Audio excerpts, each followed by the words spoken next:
Shalom, my name is Adam, and I welcome you to the parable of the vineyard. Every day, Yahuah is waking up a remnant, a group of people who are coming out of deceptions, realizing our walk is to consist of faith and obedience to his righteous commands. Each week, we read through and examine a portion of the Torah, allowing the Spirit of the Most High to guide, teach, and open our eyes and ears to the wondrous matters out of his law. Join us as we seek to be refined by his word, preparing ourselves for the return of our King of Kings, being faithful and obedient, walking in his way, truth, and life.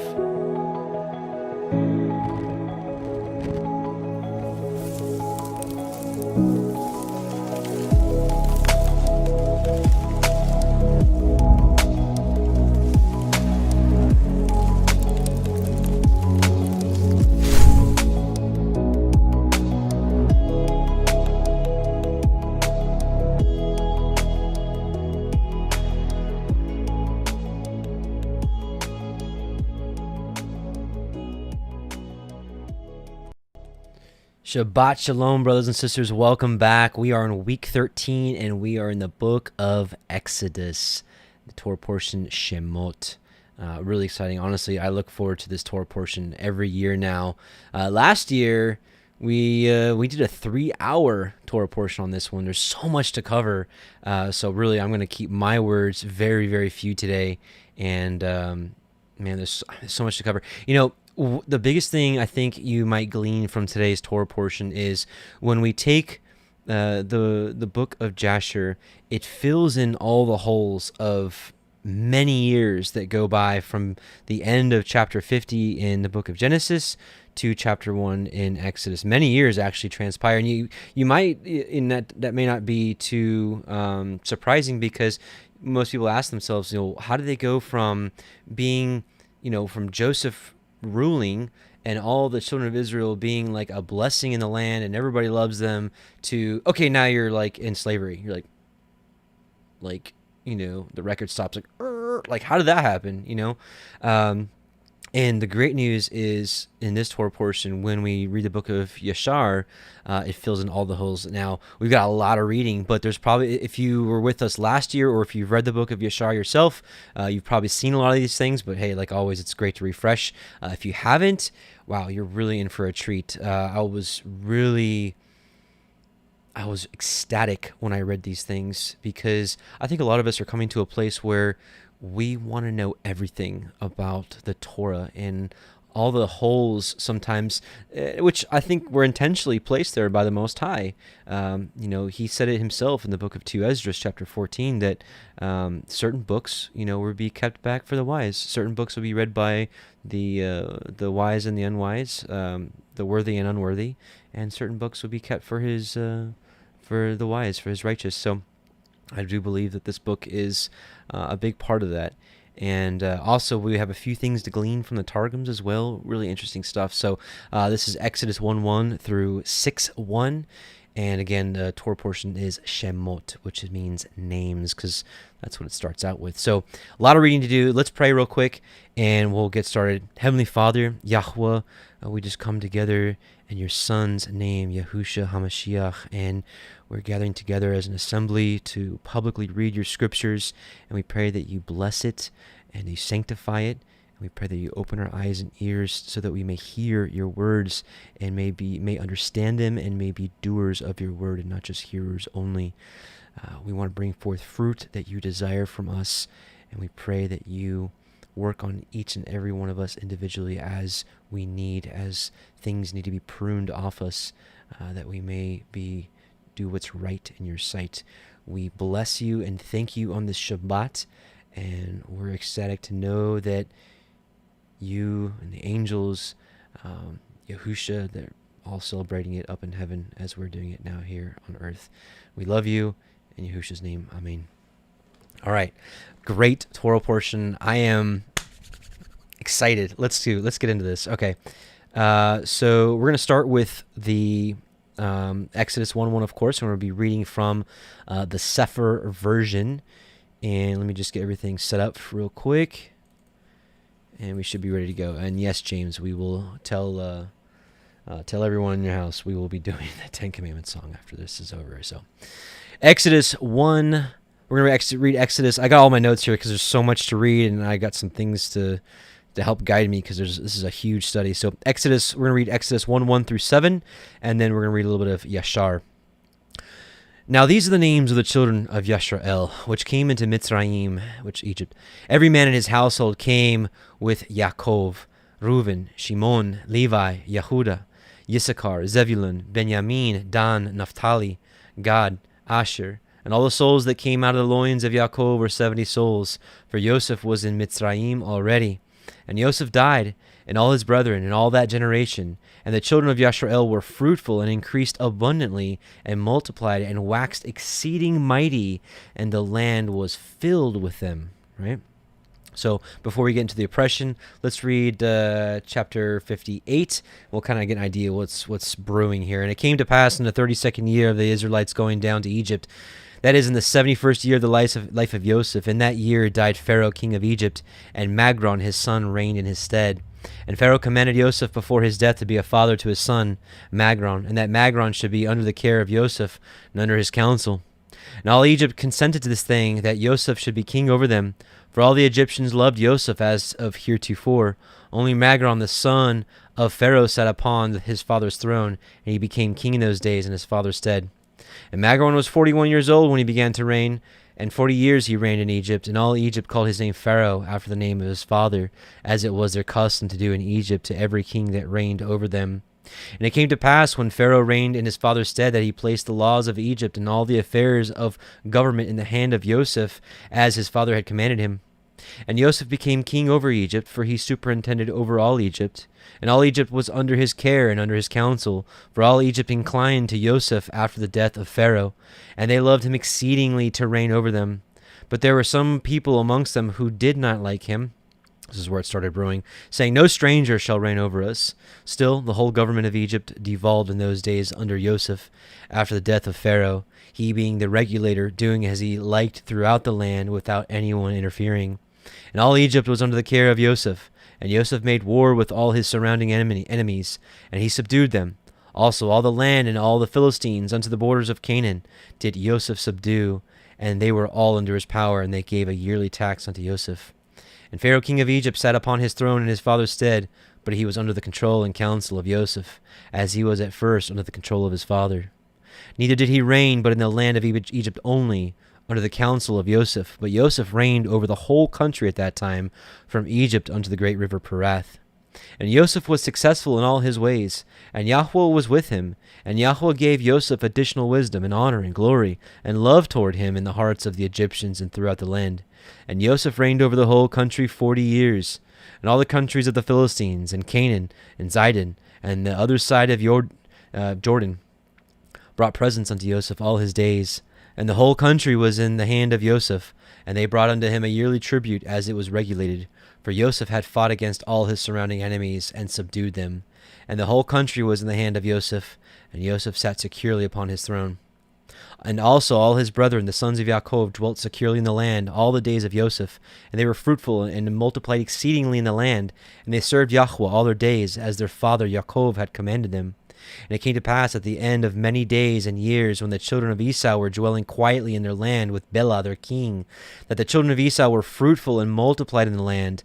And they resolved to go and fight with the sons of Yaakov and all Egypt, and to deliver their brother Zepho, the son of Eliphaz, and his men, for they were yet in those days slaves to Joseph. And the children of Esau sent unto all the children of the east, and they made peace with them. And all the children of the east came unto them to go with the children of Esau to Egypt to battle. And there came also unto them the people of Angeas, king of Dinhaba, and they also sent unto the children of Ishmael, and they also came unto them. And all this people assembled and came unto Seir to assist the children of Esau in their battle. This camp was very large and heavy with people, numerous as the sand of the sea, about 800,000 men, infantry and cavalry. And all these troops went down to Egypt to fight with the sons of Yaakov, and they encamped by Ramesses. And Joseph went forth with his brethren, with the mighty men of Egypt, about 600 men, and they fought with him in the land of Ramesses. And the sons of Yaakov at that time again fought with the children of Esau, in the 50th year of the sons of Yaakov going down to Egypt. That is the 30th year of the reign of Bilah over the children of Esau in Seir. And Yahuah gave all the mighty men of Esau and the children of the east into the hand of Joseph and his brethren. And the people of the children of Esau and the children of the east were smitten before Joseph. And all the people of Esau and the children of the east that were slain, there fell before the sons of men about 200,000 men. Let me say that again. 600, right? 600 of Joseph and his brethren and his men versus killing 200,000 men. So the days coming up with what's going on, we got nothing to fear. And their king Bela, the son of Beor, fell with them in battle. And when the children of Esau saw that their king had fallen in battle and was dead, their hands became weak in the combat. And Joseph and his brethren in all Egypt were still smiting the people of the house of Esau. And all Esau's people were afraid of the sons of Yaakov and fled from before them. And Joseph and his brethren in all Egypt pursued them a day's journey, and they slew yet from them about 300 men, continuing to smite them in the road. And they afterward turned back from them. And Joseph and all his brethren returned to Egypt. Not one man was missing from them, but of the Egyptians there fell 12 men. And when Joseph returned to Egypt, he ordered Zepho and his men to be additionally bound, and they bound them in irons, and they increased their grief. And all the people of the children of Esau and the children of the east returned in shame, each unto his city, for all the mighty men that were with them had fallen in battle. And when the children of Esau saw that their king had died in battle, they hastened and took a man from the people of the children of the east. His name was Jobab, the son of Zerach. Yes, this is Job. This is Job, from the book of Job. From the land of Botzra, and they caused him to reign over them instead of Bela their king. And Jobab sat upon the throne of Bela as king in his stead. And Jobab reigned in Edom over all the children of Esau 10 years. And the children of Esau went no more to fight with the sons of Yaakov from that day forward. For the sons of Esau knew the valor of the sons of Yaakov, and they were greatly afraid of them. But from that day forward, the children of Esau hated the sons of Yaakov, and the hatred and enmity were very strong between them all the days unto this day. And it came to pass after this, at the end of 10 years, Jobab the son of Zerach from Botzra died. And the children of Esau took a man whose name was Husham from the land of Timan, and they made him king over them instead of Jobab. And Husham reigned in Edom over all the children of Esau for 20 years. And Joseph, king of Egypt, and his brethren, and all the children of his Yisrael dwelt securely in Egypt in those days, together with all the children of Joseph and his brethren, having no hindrance or evil accident and the land of Egypt was at that time at rest from war in the days of Joseph and his brethren. All right, now let's go back to Exodus. We're going to Exodus 1:8 through 22. Now there arose up a new king over Mitzrayim, which knew not Joseph. And he said unto his people, Behold, the people of the children of Yisrael are more and mightier than we. Come on, let us deal wisely with them, lest they multiply. And it come to pass that when there falls out any war, they join also unto our enemies and fight against us, and so get them up out of the land. So now that we just read, some of the wars that Yisrael fought for Egypt, they saw what these people could do. I mean, literally, we just saw 600 of Joseph's men, and there were some Egyptians too. Let's not discount that, but seriously, I mean, the 600 of them up against and killing 200,000 plus. The Egyptians would be, afraid of them, right?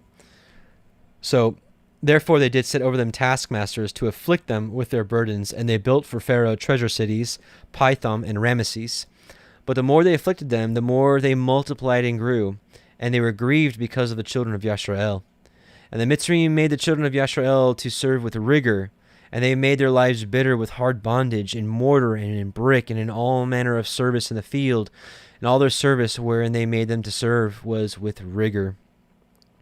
And the king of Mitzrayim spoke to the Ivri, the Hebrew midwives, of which the name of one is Shifra and the name of the other Pua, which in the Targums we find out that this is Jochebed and Miriam. So this is the mother of Moses and the sister of Moses.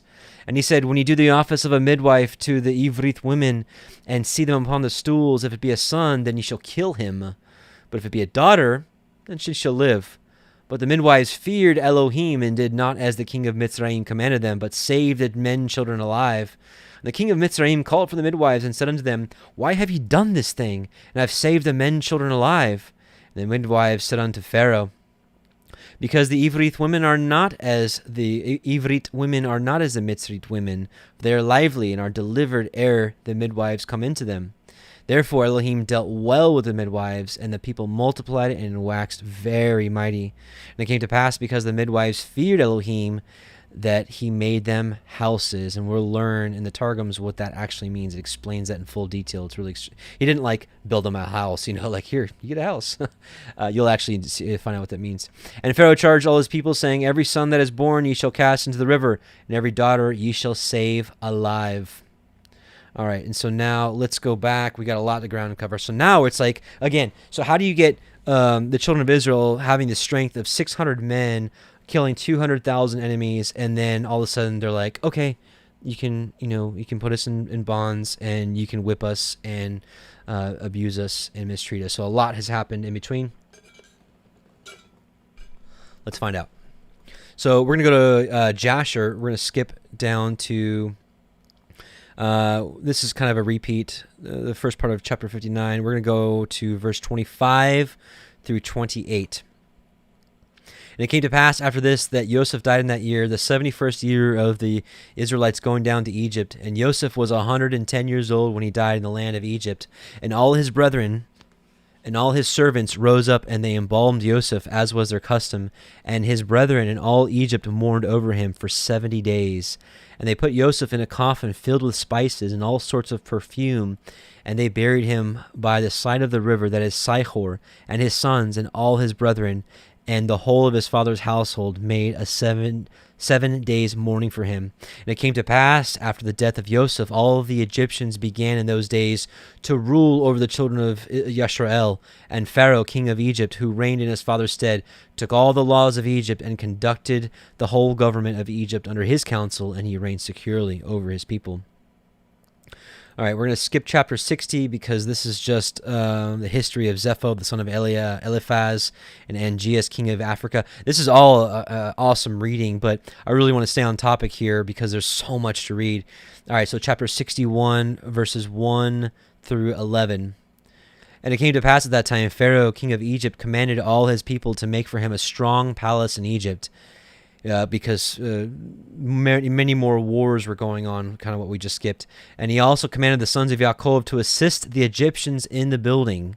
And the Egyptians made a beautiful and elegant palace for a royal habitation, and he dwelt therein, and he renewed his government, and he reigned securely. And Zebulun, the son of Yaakov, died in that year. That is the 72nd year of the going down of the Israelites to Egypt. And Zebulun died 114 years old, and he was put into a coffin and given into the hands of his children. And in the 75th year died his brother Shimon.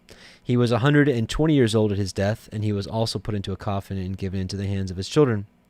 And Zepho, the son of Eliphaz, the son of Esau, captain to the host of Angeas, king of Dinhaba, was still daily enticing Angeas to prepare for battle to fight with the sons of Yaakov in Egypt. And Angeas was unwilling to do this thing, for his servants had related to him all the might of the sons of Yaakov, what they had done unto them in the battle with the children of Esau.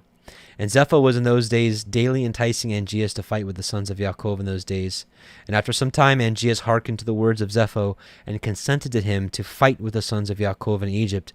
And Angeas got all his people in order, a people numerous as the sand which is upon the seashore, and he formed his resolution to go to Egypt to battle. I have to imagine, as many times as we see this term, sand upon the seashore, I have to imagine, not very many people live near the beach, but I guess they all visited the beach. I guess they did take trips to the beach because this was a very common saying. And if people didn't, visit it, it's not like they had the internet, they didn't really have pictures. So most people probably saw it for themselves. Just thinking out loud. And he formed a resolution to go to Egypt to battle. And amongst the servants of Angeas was a youth, which I'm totally cool with. I mean, the beach is probably one of my favorites, top 3 of Yahweh's creation. Top 2. And amongst the servants of Angeas was a youth 15 years old. Bilam, the son of Beor, was his name, and the youth was very wise and understood the art of witchcraft. Right, so here we get introduced to Bilam at 15. And Angeas said unto Bilam, Conjure for us, I pray, with the witchcraft, that we may know who will prevail in this battle to which we are now proceeding. And Bilam ordered that they should bring him wax, and he made thereof the likeness of chariots and horsemen, representing the army of Angeas and the army of Egypt. And he put them in the cunningly prepared waters that he had for that purpose. And he took in his hand the boughs of myrtle trees, and he exercised his cunning, and he joined them over the water. And there appeared unto him in the water the resembling images of the host of Angeas, falling before the resembling images of the Egyptians and the sons of Yaakov.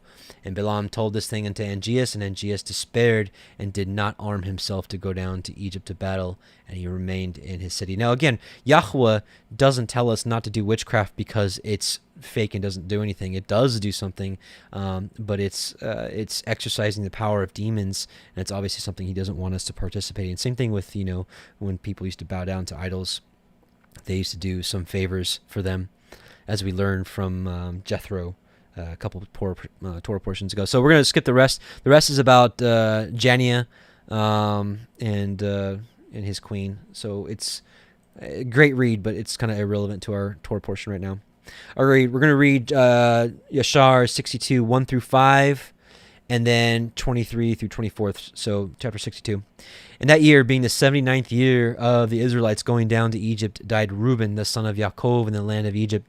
Reuben was 125 years old when he died, and they put him into a coffin, and he was given into the hands of his children. And in the 80th year died his brother Dan. He was 120 years at his death, and he was also put into a coffin and given into the hands of his children. And in that year died Husham, king of Edom, and after him reigned Hadad, the son of Bedad, for 35 years. And in the 81st year died Issachar, the son of Yaakov, in Egypt. And Issachar was 122 years old at his death, and he was put into a coffin in Egypt and given into the hands of his children. And in the 82nd year died Asher, his brother. He was 123 years old at his death, and he was placed in a coffin in Egypt and given into the hands of his children. And in the 83rd year died Gad. He was 125 years old at his death, and he was put into a coffin in Egypt and given into the hands of his children. All right, so we'll skip down to 23 through 24. And it came to pass at that time that Yehudah, the son of Yaakov, died in the 86th year of Yaakov's going down into Egypt. And Yehudah was 129 years old at his death, and they embalmed him and put him into a coffin, and he was given into the hands of his children. And in the 89th year died Naphtali. He was 132 years old, and he was put into a coffin and given into the hands of his children. So really, I mean, just, the age of when they die, really, it can't really have a direct reference on righteousness. I mean, I can't say it can. I can't say that. But I mean, we look at Yosef. I mean, he died at 110. It could be that he died, the youngest, because he lived the hardest life. Like, it was hard. I mean, think about it. He was in prison for 12, 13 years? That's hard. That's hard on the mind. That's hard on the body, I have to imagine. So there's some other factors, to take into consideration there. I mean, we do see Judah at 129, and I think Levi will die at 137. And there you've got your king and priesthood. They live a little bit longer than everybody else, except for Naphtali. He's kind of the wrench and everything, so I'm not sure. It's hard to tell, but it is interesting. So we're going to skip the rest here, just more War of Africa stuff. All right, we're going to read chapter 63, 1 through 9. And again, all what we're doing now, if you just joined us, what we're doing is we're filling in the holes from when the children of Israel were prospering in the land, everybody loved them, to, hey, now you're our slaves. We're filling in those holes of how we get there, of how they got there. Yashar, chapter 63. And in the 93rd year died Levi, the son of Yaakov, in Egypt. And Levi was 137 years old when he died. And they put him into a coffin, and he was given into the hands of his children. And here we go. This is where it starts. This is like the last brother. After the last brother dies is like when the protection kind of starts to fade away. Not that Yah is not still there, but it's like, you'll see what I'm saying. And it came to pass after the death of Levi, when all Egypt saw that the sons of Yaakov, the brethren of Joseph, were dead, all the Egyptians began to afflict the children of Yaakov and to embitter their lives from that day unto the day of their going forth from Egypt. And they took from their hands all the vineyards and fields which Joseph had given unto them, and all the elegant houses in which the people of Yashrael lived, and all the fat of Egypt the Egyptians took from all the sons of Yaakov those days. And this is nothing new, because even like in the book of Judges, we see right when Joshua dies, right? Like when that leadership kind of passes away, and the next generation's there to kind of take over, it's just like, already there. It's like right afterwards. Okay, they're like, all right, we're gonna go serve Baal. You're like, what? How does that even happen? All right, verse 3. And the hand of all Egypt became more grievous in those days against the children of Yashrael, and the Egyptians injured the Israelites until the children of Yashrael were wearied of their lives on account of the Egyptians. And it came to pass in those days, in the 102nd year of Yashrael going down into Egypt, the Pharaoh king of Egypt died, and Melol his son reigned in his stead, and all the mighty men of Egypt and all that generation which knew Joseph and his brethren died in those days. And another generation rose up in their stead, which had not known the sons of Yaakov, and all the good which they had done to them, and all their might in Egypt. Therefore all Egypt began from that day forth to embitter the lives of the sons of Yaakov, and to afflict them with all manner of hard labor, because they had not known their ancestors, who had delivered them in the days of the famine. And this was also from Yahuah. Remember, right? He chastens us for our good, for the children of Yashrael, to benefit them in their latter days, in order that all the children of Yashrael might know Yahuah their Elohim. We may not like it when it comes. Going back 2 weeks ago, to probably like, okay, not quite, because it's the Pacific time. We didn't quite get together. But 2 weeks ago today, got together with 10, 12, 15, I don't remember how many there was.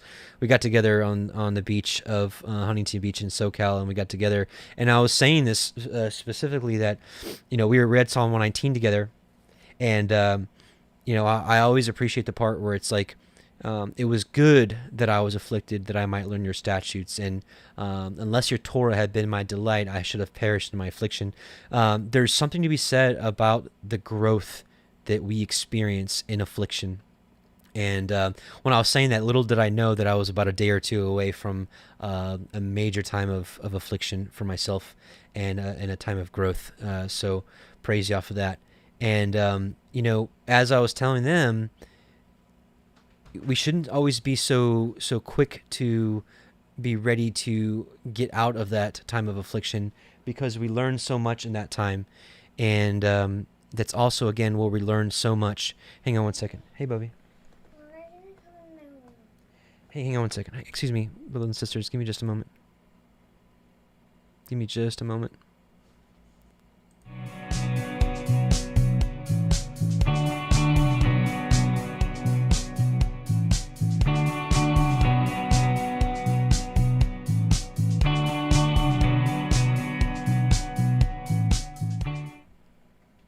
So, any case, sorry about that. So, any case, when we're in it, and all we want to do is get out of it, but sometimes we just need to pause and be quiet and be like, okay, I want to learn.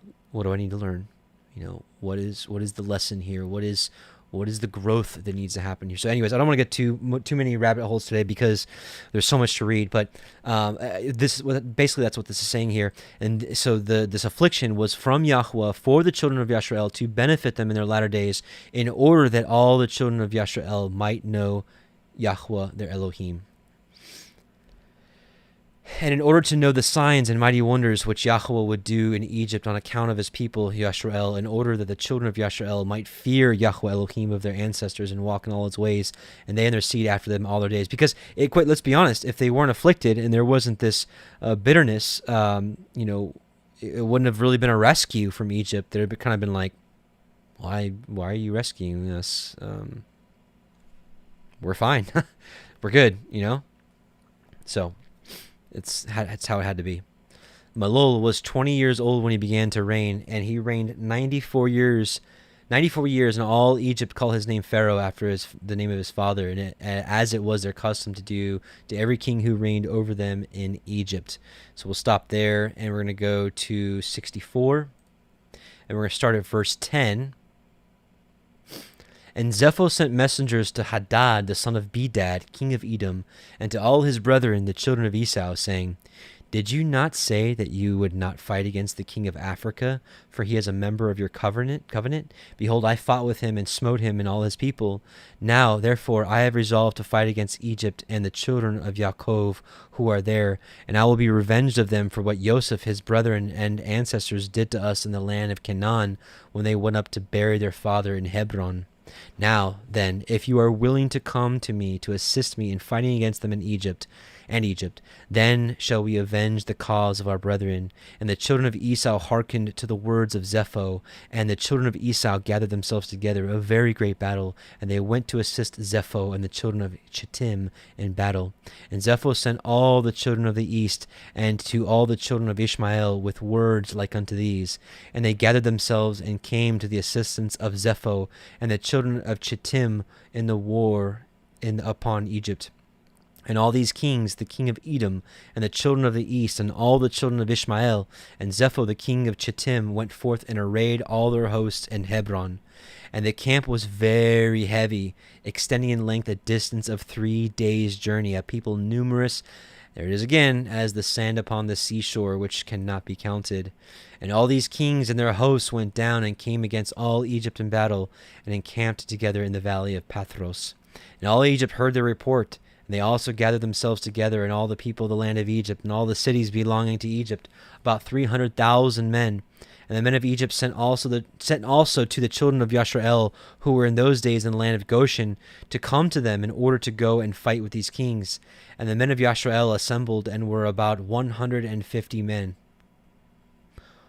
150 men. And they went into battle to assist the Egyptians. And the men of Yashrael and of Egypt went forth, about 300,000 men and 150 men. And they went toward these kings to battle, and they placed themselves from without the land of Goshen opposite Pathros. And the Egyptians believed not in Yashrael to go with them in their camps together for battle. For all the Egyptians said, Perhaps the children of Yashrael will deliver us into the hand of the children of Esau and Ishmael, for they are their brethren. And all the Egyptians said unto the children of Yashrael, Remain you here together in your stand, and we will go and fight against the children of Esau and Ishmael. And if these kings should prevail over us, then come you all together upon them and assist us. And the children of Yashrael did so. And Zepho the son of Eliphaz, the son of Esau, king of Chittim, and Hadad the son of Bedad, king of Edom, and all their camps, and all the children of the east, and the children of Ishmael, a people numerous as sand, encamped together in the valley of Pathros, opposite Tahaphanes.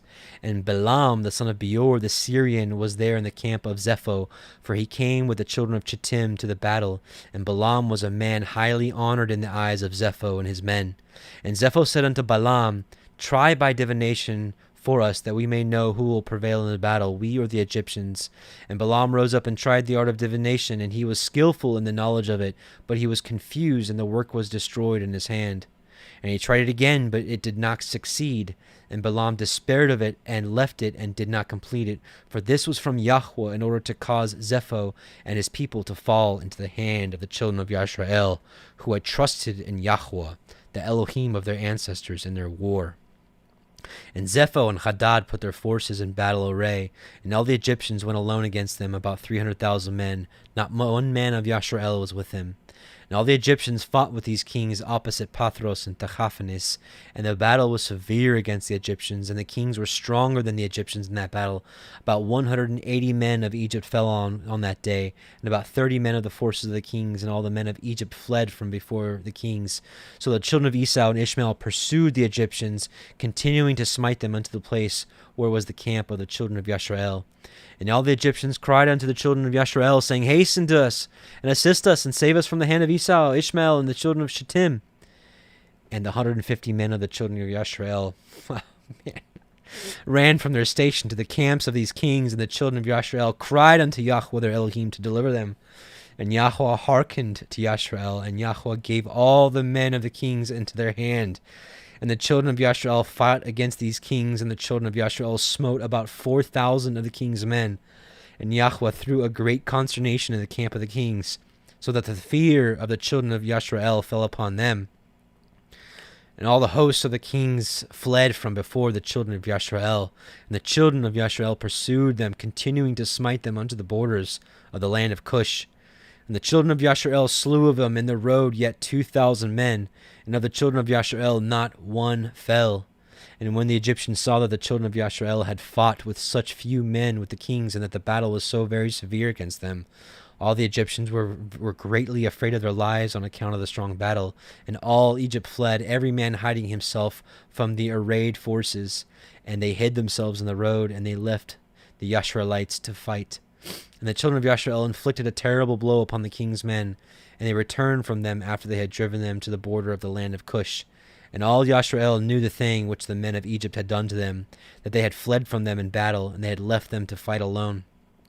So the children of Yashrael also acted with cunning, and as the children of Yashrael returned from battle, they found some of the Egyptians in the road, and smote them there. And whilst they slew them, they said unto them these words, Wherefore did ye go from us, and leave us, being a few people, to fight against these kings who had such a great people to smite us, that ye might thereby deliver your own souls? And some of which the Yashraelites met on the road, they, the children of Yashrael, spoke to each other, saying, Smite, smite, for he is an Ishmaelite, or an Edomite, or from the children of Shittim. And they stood over him and slew him, and they knew that he was an Egyptian. And the children of Yashrael did these things cunningly against the Egyptians, because they had deserted them in battle and had fled from them. And the children of Yashrael slew of the men of Egypt in the road this manner about 200 men. And all the men of Egypt saw the evil which the children of Yashrael had done to them. So all Egypt feared greatly the children of Yashrael, for they had seen their great power, and that not one man of them had fallen. So all the children of Yashrael returned with joy on their road to Goshen, and the rest of Egypt returned, each man to his palace. Okay, now we're going to read. Okay, so we're going to read chapters 65 and 66, and we'll get back to Exodus. And it came to pass after these things that all the counselors of Pharaoh, king of Egypt, and all the elders of Egypt assembled and came before the king and bowed down to the ground, and they sat before him. And the counselors and elders of Egypt spoke unto the king, saying, Behold, the people of the children of Yashrael is greater and mightier than we are, and thou knowest all the evil which they did unto us in the road when we returned from battle. And thou hast also seen their strong power, for this power is unto them from their fathers. For but a few men stood up against a people numerous as the sand, and smote them at the edge of the sword, and of themselves not one has fallen, so that if they had been numerous, they would have utterly destroyed them. Now therefore give us counsel what to do with them, until we gradually destroy them from amongst us, lest they become too numerous for us in the land. For if the children of Yashrael should increase in the land, they will become an obstacle to us. And if any war should happen to take place, they, with their great strength, will join our enemy against us and fight against us and destroy us from the land and go away from it. So the king answered the elders of Egypt and said unto them, This is the plan advised against Yashrael, which we will not depart. And let's just pause here for a second.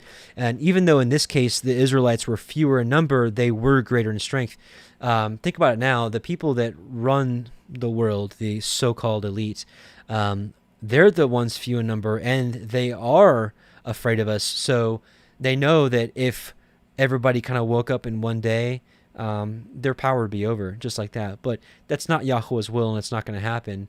So that's why you have all these brainwashing programs. That's why you have the corrupt medical system, the corrupt food system, and the list goes on. I'm just saying that. But at the end of the day, they know, they're not dumb. They know that because now his people are as the sand of the sea, like literally.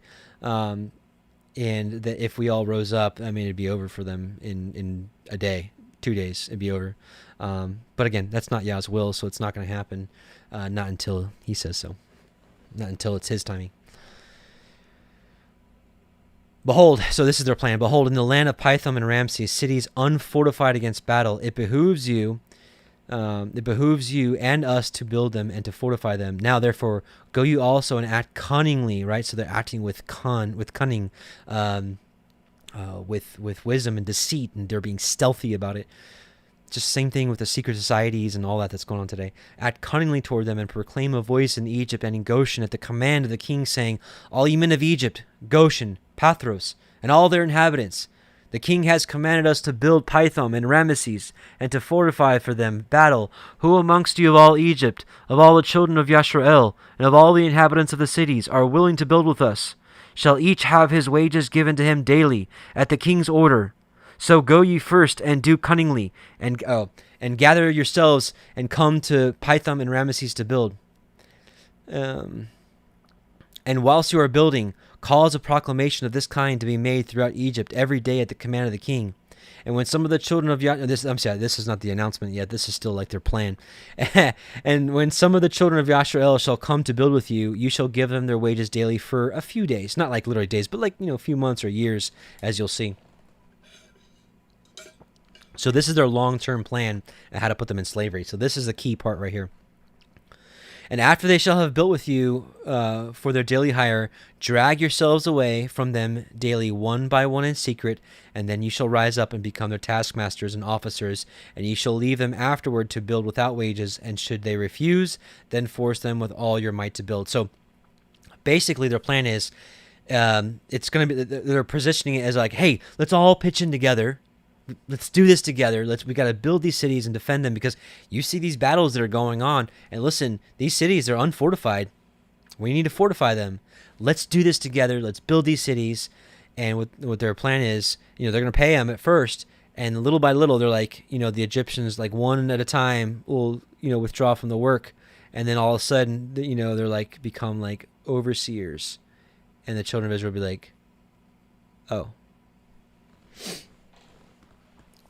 And if you do this, it will be well with us to strengthen our land against the children of Yashrael. For on account of the fatigue of the building and the work, the children of Yashrael will decrease, because you will deprive them from their wives day by day. And all the elders of Egypt heard the counsel of the king, and the counsel seemed good in their eyes, and in the eyes of the servants of Pharaoh, and in the eyes of all Egypt. And they did according to the word of the king.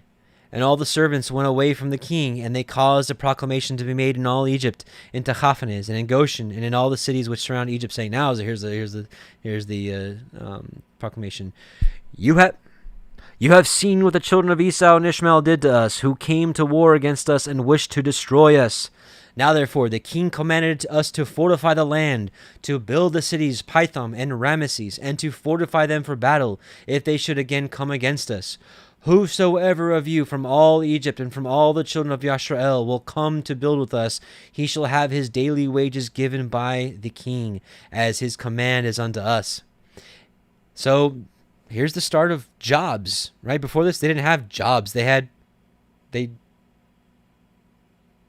their flocks, and they had their gardens, and they had their fields, their vineyards, and they didn't have jobs. So this jobs thing was the start of slavery. I wonder what's going on today with jobs. And when Egypt and all the children of Yashrael heard all that the servants of Pharaoh had spoken, there came from the Egyptians and the children of Yashrael to build with the servants of Pharaoh, Pithom and Ramesses. But none of the children of Levi came with their brethren to build. And all the servants of Pharaoh and all his princes came at first with deceit to build with all Yashrael as daily hired laborers, and they gave to Yashrael their daily hire at the beginning.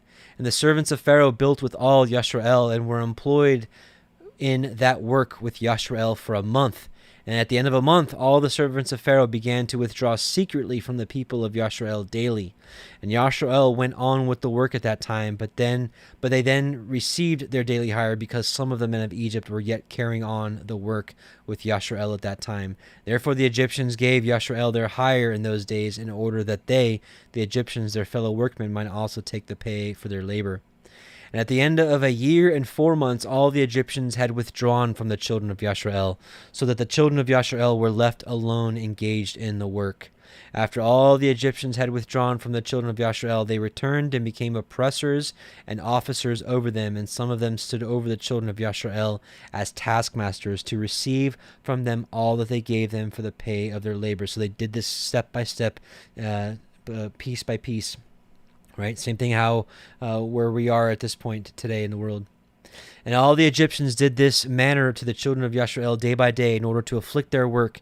And all the children of Yisrael were alone engaged in the labor, and the Egyptians refrained from giving any pay to the children of Yisrael from that time forward. And when some of the men of Yisrael refused to work on account of the wages not being given to them, then the exactors and the servants of Pharaoh oppressed them and smote them with heavy blows and made them return by force to labor with their brethren. Thus did all the Egyptians unto the children of Yisrael all their days. So there must be something spiritual that happened here, because we have to be honest with each other. When you have 150, or when you have 600 men of Yisrael killing 200,000 enemies, and 150 killing several thousand, one of two of them could have probably killed all of them. So there must have been something spiritual in nature about taking pay and working for them and becoming their servants. But again, doing the work and receiving pay, they became their servants. And so that must have something spiritually must have happened to them that did take away their will, essentially, to fight back, or just it's something that's a really interesting study that we could dive in further another time. But we have to admit something happened there to them that kind of subdued them. And all the children of Yisrael were greatly afraid of the Egyptians in this matter. And all the children of Yisrael returned and worked alone without pay. And the children of Yisrael built Pithom and Ramesses. And all the children of Yisrael did the work, some making bricks and some building. And the children of Yisrael built and fortified all the land of Egypt and its walls. And the children of Yisrael were engaged in work for many years, until the time came when Yahuah remembered them and brought them out of Egypt. Now listen carefully. Now a lot of you have already seen this study, but just to refresh you, this is an amazing passage, and I think we need to be like the Levites here, because we already saw the Levites didn't go to the work. But the children of Levi were not employed in the work with their brethren of Yisrael from the beginning unto the day of their going forth from Egypt. Because all the children of Levi knew that the Egyptians had spoken all these words with deceit to the Israelites. Therefore, the children of Levi refrained from approaching to the work with their brethren, and the Egyptians did not direct their attention to make the children of Levi work afterward, since they had not been with their brethren at the beginning. Therefore, the Egyptians left them alone. So as this world continues to dive into chaos, I think we need to be like the Levites and be like, whoa, they're dealing with us, with deceit. Let's go ahead and slowly pull out of their society, because I don't want to be caught in their snare. And the hands of all the men of Egypt were directed with continued severity against the children of Yisrael in that work. And the Egyptians made the children of Yisrael work with rigor. And the Egyptians embittered the lives of the children of Yisrael with hard work in mortar and bricks, and also in all manner of work in the field. And the children of Yisrael called Melol, the king of Egypt, Meror, which king of Egypt, because in his days the Egyptians had embittered the lives with all manner of work. And all the work wherein the Egyptians made the children of Yisrael labor, they exacted with rigor in order to afflict the children of Yisrael. But the more they afflicted them, the more they increased and grew, and the Egyptians were grieved because of the children of Yisrael. All right, chapter 66. Yes. Okay, so yeah, okay.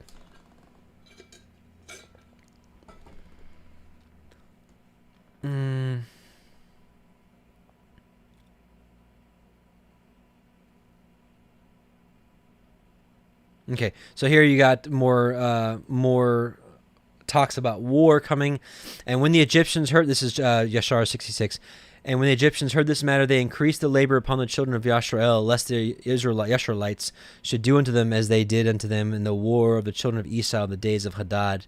So the Egyptians said unto the children of Yisrael, Hasten and do your work, and finish your task, and strengthen the land, lest the children of Esau your brethren should come to fight against us. For on your account they will come against us.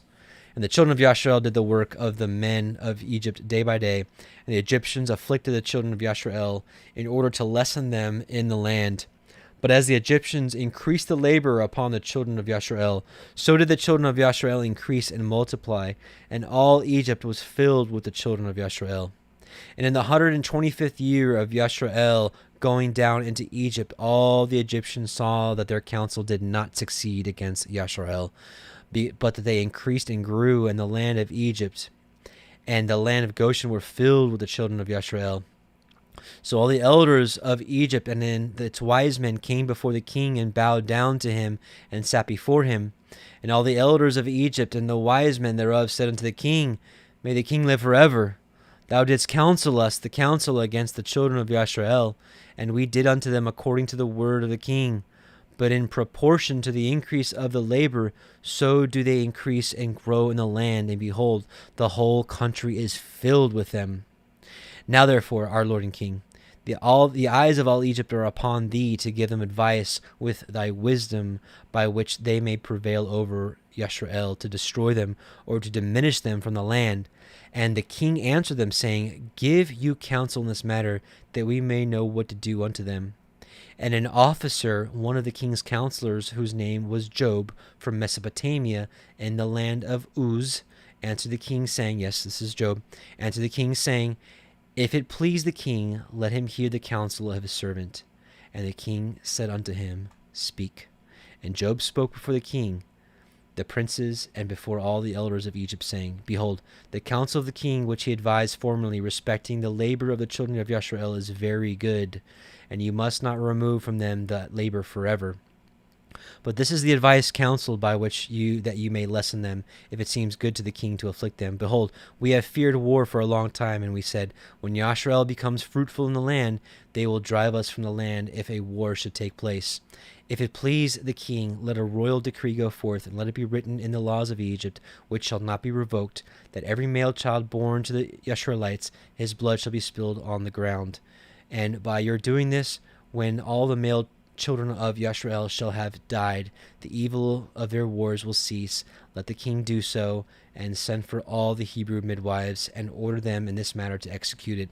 So the thing pleased the king and the princes, and the king did according to the word of Job. So some people speculate that this is why all that befell Job, I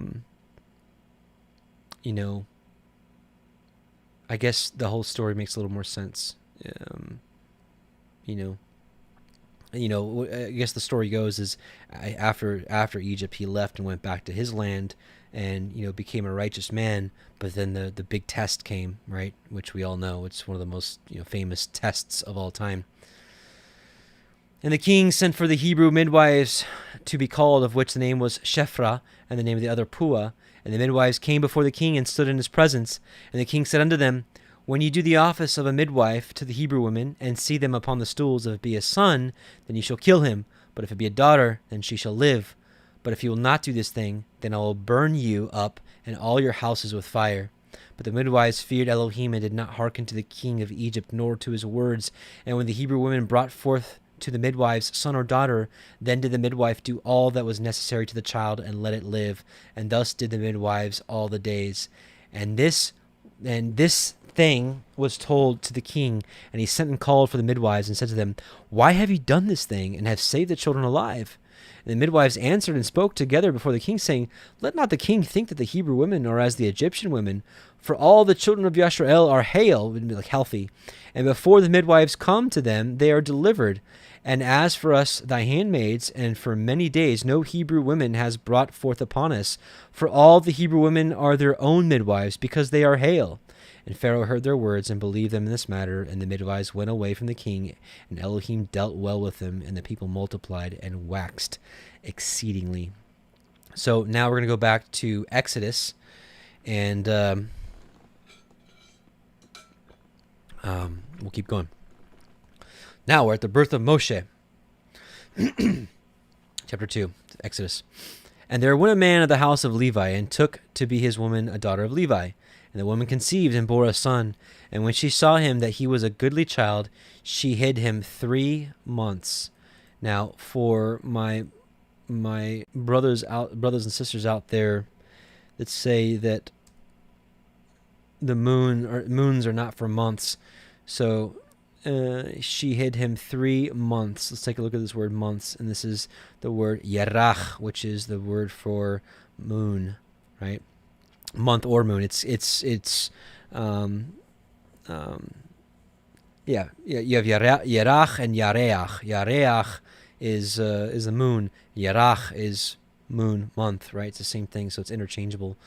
So when people say that new moon should be translated as new month, and therefore the moons aren't used for the months, I do believe that to be incorrect. Love you regardless. I'm not one of those calendar Nazis, but I just wanted to point this out since we're running across it here, that it's basically does say that she hid him 3 months or 3 moons, which is the same thing as 3 months. And when she could not longer hide him, she took for him an ark of bulrushes and daubed it with slime and with pitch, and put the child therein, and she laid it in the reeds by the river's brink. And his sister stood afar off to wit what would be done to him. And the daughter of Pharaoh came down to wash herself at the river, and her maidens walked along by the riverside. And when she saw the ark among the reeds, she sent her maid to fetch it. And when she had opened it, she saw the child, and behold, the babe wept. And she had compassion on him, and said, "This is one of the Ivrim children." Then said his sister to Pharaoh's daughter, "Shall I go and call to you a nurse of the Ivrit women, that she may nurse the child for you?" And Pharaoh's daughter said to her, "Go." And the maid went and called the child's mother. And Pharaoh's daughter said unto her, "Take this child away and nurse it for me, and I will give you your wages." And the woman took the child and nursed it. And the child grew, and she brought him unto Pharaoh's daughter, and he became her son. And she called his name Moshe. And she said, "Because I drew him out of the water." Okay, so now we're going to go back to, let's see. Okay, 67. And on this point about the, I'm sorry, just real quick. And on this point about the moon, I got a second witness here.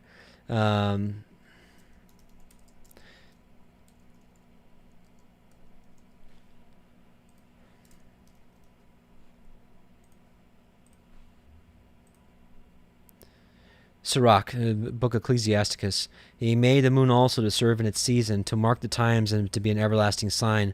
From the moon comes the sign of the feast days, a light that wanes when it has reached the full. The month is named for the moon. That's what I was telling you. Yerach, Yareach.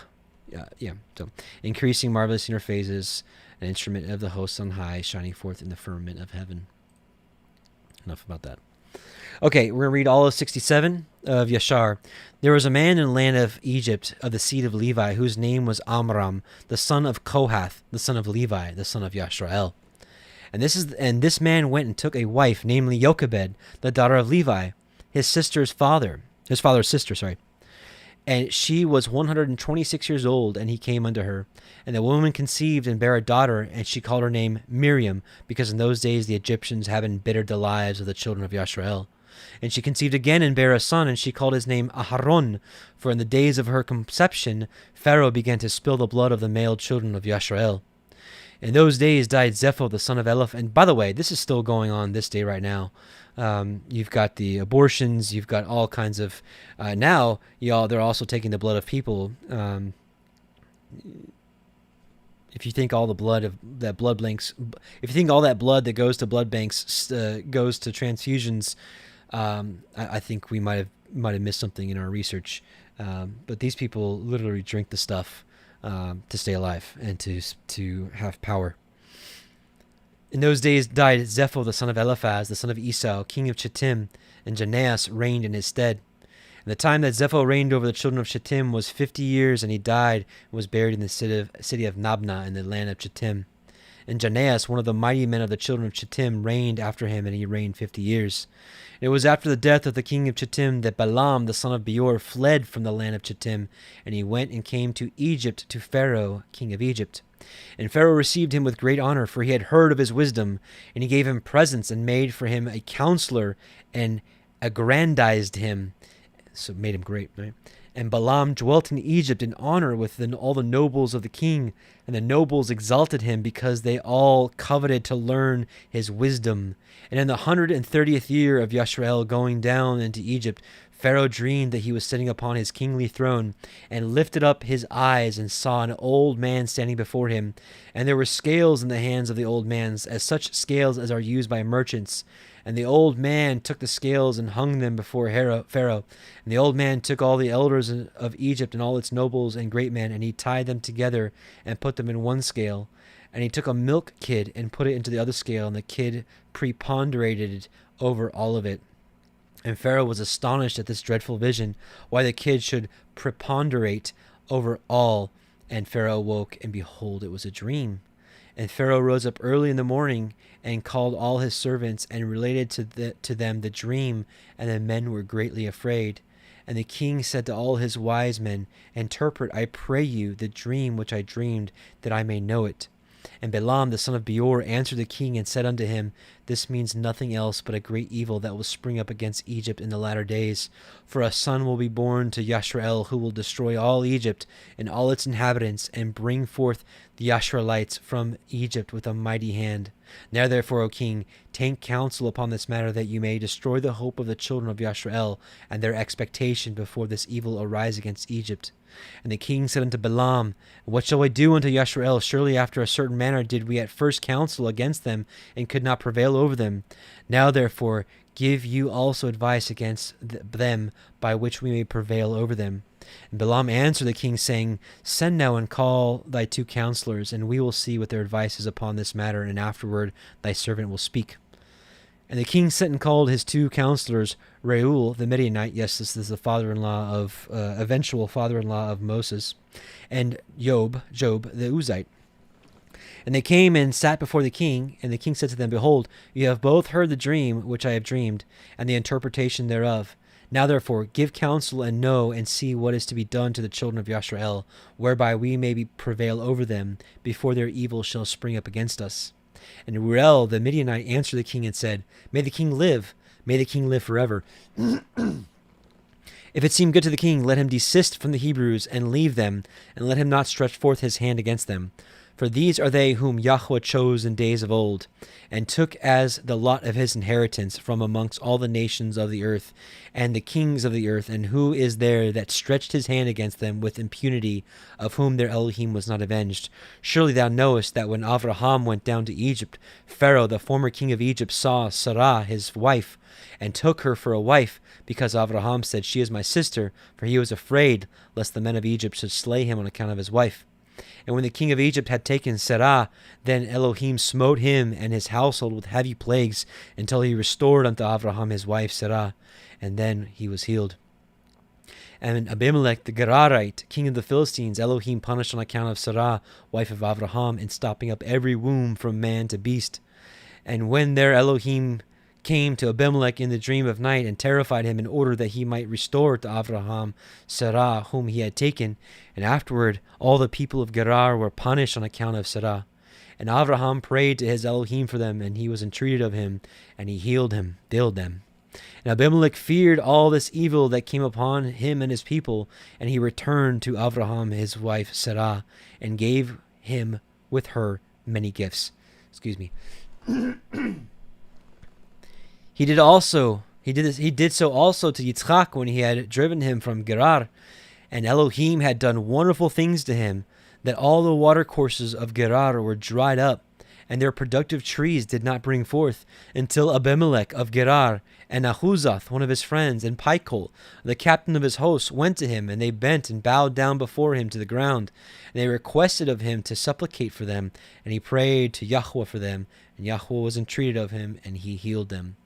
Yaakov also, the plain man, was delivered through his integrity from the hand of his brother Esau, and the hand of Laban the Syrian, his mother's brother, who had sought his life, likewise from the hand of all the kings of Canaan, who had come together against him, and his children to destroy them.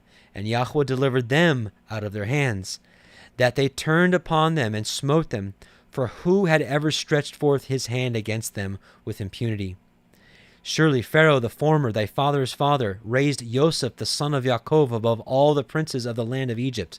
And when he saw his wisdom, for through his wisdom he rescued all the inhabitants of the land from the famine.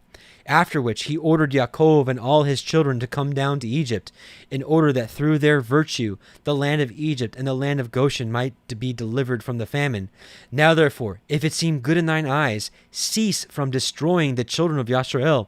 But if it be not thy will that they shall dwell in Egypt, send them forth from here, that they may go to the land of Canaan, the land where their ancestors journeyed. So can you see why Yahuah had mercy on Reuel, or Jethro, if you will? He had two names, Reuel and Jethro. He acted like a prophet here, and he acted as trying to deliver Israel at this point. And when Pharaoh heard the words of Jethro, right? See, his name is also Jethro. He was very angry with him, so that he rose with shame from the king's presence and went to Midian, his land, and took Joseph's stick with him. Oh, this plants the seed of the most excellent story. I can't remember if we get to this today or not. I think we do. Oh man, this is so cool. We might even have to do 2 parts to this Torah portion. This is so long. And the king said to Job the Uzite, "What sayest thou, Job? And what is thy advice respecting the Hebrews?" So Job said to the king, "Behold, all the inhabitants of the land are in thy power. Let the king do as it seems good in his eyes," right? Because he sees like, you're obviously not going to take good counsel. So yeah, just do what you want. And the king said unto Balaam, What dost thou say, Balaam? Speak thy word, and we may hear it. And Balaam said to the king, Of all that the king has counseled against the Hebrews, they will be delivered, and the king will not be able to prevail over them with any counsel. For if thou thinkest to lessen them by the flaming fire, thou canst not prevail over them. For surely their Elohim delivered Abraham their father from Ur of the Chaldeans. Remember, we talked about this many Torah portions now ago, where Nimrod threw Abraham in the fire and stood inside of it for 3 days. And if thou thinkest to destroy them with a sword, surely Yitzchak their father was delivered from it, and a ram was placed in his stead. Remember the binding of Isaac?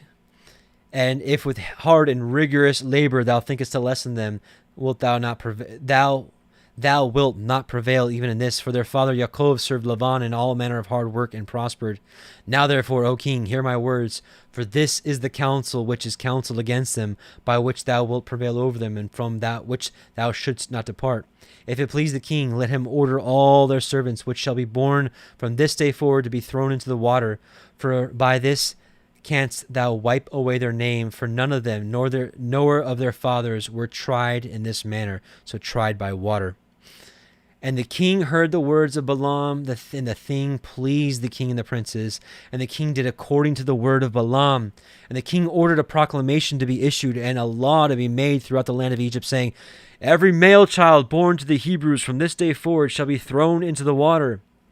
And Pharaoh called unto all his servants, saying, Go now and seek throughout the land of Goshen, where the children of Yasharel are, and see that every son born to the Hebrews shall be cast into the river, but every daughter you shall let live, right? Just like the days of Herod and when our Messiah Yahusha was born. So we know that Moshe is, or that Yahusha is the prophet like unto Moshe. And this is just one of the many synchronicities. And when the children of Yasharel heard this thing which Pharaoh had commanded to cast their male children into the river, some of the people separated from their wives, and others adhered to them. And from that day forward, when the time of delivery arrived to those women of Yasharel who had remained with their husbands, they went to the field to bring. Now listen, this is really interesting. They went to the field to bring forth there, and they brought forth in the field and left their children upon the field and returned home. First, you're like, what? Now this gets a little weird, but I really think this weird's the wrong word. Let me not use that word anymore. This is a little different, but I believe it's true. And we have a verse in the Torah to confirm it. I'll show you. And Yahuah, who had sworn to their ancestors to multiply them, sent one of his ministering angels, which are in heaven, to wash each child in water, to anoint and swathe it, and to put into its hands 2 smooth stones. Now, this is actually a passage we read about in Ezekiel when he talks about, I washed you, I washed the blood off of you. It continues to talk about Egypt. I think, is it 16? Let me just find it real quick so you can reference it later. I think it's Ezekiel 16. Yeah, here we go. Here we go. As for the nativity in the day that thou was born, thy navel was not cut, neither was thou washed in water to supple thee. Thou was not salted at all, nor swaddled. None I pitied thee to do any of these unto thee, to have compassion upon thee. But thou wast cast out in the open field to the loathing of thy person in the day that thou was born. And when I passed by thee, and I saw thee polluted in thine own blood, I said unto thee, when thou wast in thy blood, live. Yea, and I said unto thee, when thou wast in thy blood, live. And I caused thee to multiply as the bud of the field, and thou hast increased and waxen great, and thou art come to excellent ornaments. And anyways, it keeps going. But that's, you can see right here, right? Cast out into the open field. And you can see right here. Yeah, they were brought forth into the field and left their children upon the field and returned home. And Yahuwah, who had sworn to their ancestors to multiply them, sent one of his ministering angels which are in heaven to wash each child in water, to anoint and swathe it, and to put into its hands 2 smooth stones, from one of which it suckled milk, and from the other honey. Now this will make a lot more sense. Oops. It'll make a lot more sense, this passage here. 2 of them. Deuteronomy 32:13. He made them ride on the high places of the earth, that he might eat the riches of the fields, and he made them to suck honey out of the rock. We don't find this in the Torah anywhere. We don't find this in the wilderness. We don't find this when they're living in the land. But the only place we find this is in the book of Jasher. When you see right here, they took the stones, and one of it they drank milk, and the other they drank honey. They sucked honey from the rock. Psalm 81:16, and with honey out of the rock should I have satisfied thee. There's your confirmation from Jasher that this story is true. Which sucked from milk and the other honey, and he caused its hair to grow to its knees, by which it might cover itself, to comfort it and to cleave to it through its compassion for it. And when Elohim had compassion over them, he had desired to multiply them upon the face of the land. He ordered his earth to receive them, to be preserved therein till the time of their growing up, after which the earth opened its mouth and vomited them forth, and they sprouted forth from the city like the earth. Oh man, this is so cool. I know some of you are like, what? But seriously, I really believe this story. They sprouted forth from the earth like the herb of the earth and the grass of the forest, and they returned each to his family and to his father's house, and they remained with them. And the babes of the children of Yashar'el were upon the earth like the herb of the field through Elohim's grace to them. And when all the Egyptians saw this thing, they went forth each to his field with his yoke of oxen and his plowshare, and they plowed it up as one plows the earth at seed time. And when they plowed, they were unable to hurt the infants of the children of Yashar'el. So the people increased and waxed exceedingly. And Pharaoh ordered his officers daily to go to Goshen to seek for the babes of the children of Yashar'el. And when they had sought and found one, they took it from its mother's bosom by force and threw it into the river. But the female child they left with its mother, and thus did the Egyptians do to the Yasharites all the days. All right. Chapter 68, we're going to read all of this. And it was at that time the spirit of Elohim was upon Miriam, the daughter of Amram, the sister of Aharon, and she went forth and prophesied. In the Torah it says she's a prophet, yet we don't really see any of her prophecies. And she went forth and prophesied about the house, saying, Behold, a son will be born unto us from my father and mother this time, and he will save Yashar'el from the hands of Egypt. And when Amram heard the words of his daughter, he went and took his wife back to the house, after he had driven her away at the time when Pharaoh ordered every male child of the house of Yaakov to be thrown into the water. So Amram took Jochebed his wife 3 years after he had driven her away, and he came to her, and she conceived. At the end of 7 months from her conception, she brought forth a son, and the whole house was filled with great light, as of the light of the sun and the moon at the time of their shining. And this reminds me of the birth of Enoch, where it says here, the birth of Noah. So, and she became and after some days, my son Methuselah took a wife for his son Lamech, and she became pregnant by him and bore a son. And his body was white as snow and red as the blooming of a rose, and the hair of his head and his long locks were white as wool, and his eyes beautiful. And when he opened his eyes, he lighted up the whole house like the sun, and the whole house was very bright. And thereupon he arose in the hands of the midwife and opened his mouth and conversed with Yahuah of righteousness. Right? Hallelujah. That would be such a sight. So the whole house was filled with great light as the light of the sun and the moon at the time of their shining. And when the woman saw that it was good and pleasing to the sight, she hid it for 3 moons in an inner room. In those days the Egyptians conspired to destroy all the Hebrews there. And the Egyptian women went to Goshen, where the children of Yashrael were, and they carried their young ones upon their shoulders, their babes who could not yet speak. And in those days, when the women of the children of Yashrael brought forth, each woman had hidden her son from before the Egyptians, that the Egyptians might not know of their bringing forth, and might not destroy them from the land. And the Egyptian women came to Goshen, and their children who could not speak were upon their shoulders. And when an Egyptian woman came to the house of a Hebrew woman, her babe began to cry.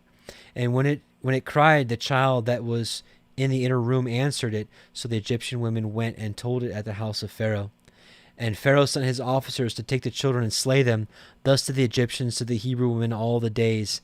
And it was at that time, about 3 months from Jochebed's concealment of her son, that the thing was known in Pharaoh's house. And the woman hastened to take away her son from before the officers came.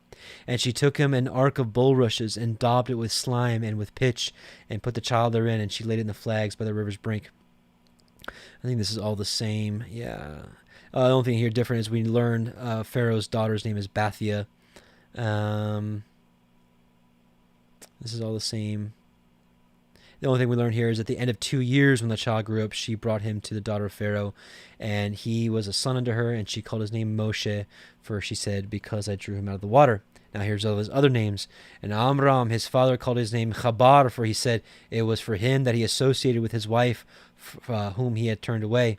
And Jochebed, his mother, called his name Yekuthiel, because she said, I have hoped for him to the Almighty, and Elohim restored him unto me. And Miriam, his sister, called his name Yared, for she descended after him to the river to know what would be his end, what his end would be. And Aharon, his brother, called his name Abi Zanuch, saying, my father left my mother and returned to her on his account. And Kohath, the father of Amram, called his name Abigdor, because on his account did Elohim repair the breach of the house of Yaakov, that they could no longer throw their male children into the water. And their nurse called him Abisocho, saying, in his tabernacle was he hidden for 3 months on account of the children of Ham. And all Yashrael called his name Shemaiah, the son of Nathaniel, for they said, for his days Elohim has heard their cries and rescued them from their oppressors. And Moshe was in Pharaoh's house, and was unto Bathia, Pharaoh's daughter, as a son, and Moshe grew up amongst them, the king's children. And 69 is really short. We're going to read all that. This is the 69 book of Yashar. And the king of Edom died in those days in the 18th year of his reign, and he was buried in his temple, which he had built for himself as his royal residence in the land of Edom. And the children of Esau sent to Pithor, which is upon the river, and they fetched from there a young man of beautiful eyes and comely aspect, whose name was Saul, and they made him king over them in the place of Samalah. And Saul reigned over all the children of Esau in the land of Edom 40 years. And interesting that Saul apparently, was tall, handsome, and he reigned for 40 years as well. And when Pharaoh, king of Egypt, saw that the counsel which Balaam had advised respecting the children of Israel did not succeed, but that they still were fruitful, multiplied, and increased throughout the land of Egypt, then Pharaoh commanded in those days that a proclamation should be issued throughout Egypt to the sons of Yashrael, saying, no man shall diminish anything of his labor. And the man who shall be found deficient in his labor which he performs daily, whether in mortar or in bricks, then his youngest son shall be put in their place. So put in the place of the bricks, so they'll be part of the building and die inside the building. And the labor of Egypt strengthened upon the children of Yashrael in those days. And behold, if one brick was deficient in any man's daily labor, the Egyptians took his youngest boy by force from his mother, and put him into the building in the place of the brick which his father had left wanting. And the men of Egypt did so to all the children of Yashrael day by day, all the days for a long period, but the tribe of Levi did not at that time work with the Israelites, their brethren, from the beginning, for the children of Levi knew the cunning of the Egyptians, which they exercised at first towards the Israelites. All right, we're going to read one more chapter of Yashar, and we're going to get back to Exodus. And in the 3rd year from the birth of Moshe, Pharaoh was sitting at the banquet when Alapharinith, the queen, was sitting at his right hand, and Bathia at his left, and the lad Moshe was lying upon her bosom. And Balaam, the son of Beor, with his 2 sons, Jannes and Jambres, and all the princes of the kingdom were sitting at the table of the king's presence. And the lad stretched, this is Moshe. So the lad stretched forth his hand upon the king's head and took the crown from the king's head and placed it upon his own head. And when the king and the princes saw the work by which the boy had done, the king and the princes were terrified. And one man to his neighbor expressed astonishment. So everybody's like, oh, like, because you just don't do that, right? And the king said unto the princes who were before him at the table, what speak you, and what say you, O ye princes, in this matter? And what is to be done to the judgment against the boy on account of this act? And Balaam, the son of Beor, the magician, answered before the king and said to the princes, and he said, remember now, O my lord and king, the dream which thou didst dream many days since, and that which thy servant interpreted unto you. Now therefore, this is a child from the Hebrew children, in whom is the spirit of Elohim. Let not my lord the king imagine that this youngster did this thing without knowledge, for he is a Hebrew boy, and wisdom and understanding are with him, although he is yet a child. And with wisdom has he done this, and chosen unto himself the kingdom of Egypt. For this is the manner of all the Hebrews, to deceive kings and their nobles, to do all these things cunningly, in order to make the kings of the earth and their men tremble. Surely thou knowest that Abraham their father acted thus, who deceived the army of Nimrod king of Babel, and Abimelech king of Gerar, and that he possessed himself of the land of the children of Heth, and all the kingdoms of Canaan. And that he descended into Egypt, and said of his Sarah, his wife, that she is my sister, in order to mislead Egypt and her king. Actually, we just read all this, right? We just read all this. It's all the same. We know the temptations. We saw all this about all the different deliverances that Yah had given his brethren. We just have so much more to read, so I'm just trying to make this another 3 or 4 hour Torah portion. And his sons sold their brother Joseph, who went down into Egypt and became a slave, and was placed in the prison house for 12 years, until the former Pharaoh dreamed dreams and withdrew him from the prison house, and magnified him above all the princes in Egypt on account of his interpreting his dreams.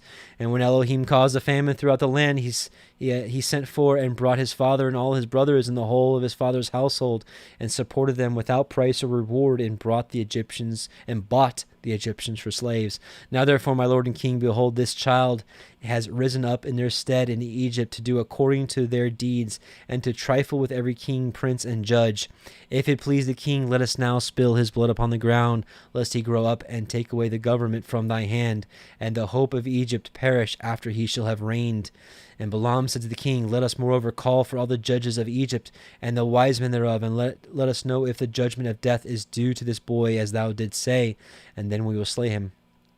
And Pharaoh sent and called for all the wise men of Egypt, and they came before the king, and an angel of Yahuah came amongst them, and he was like one of the wise men of Egypt.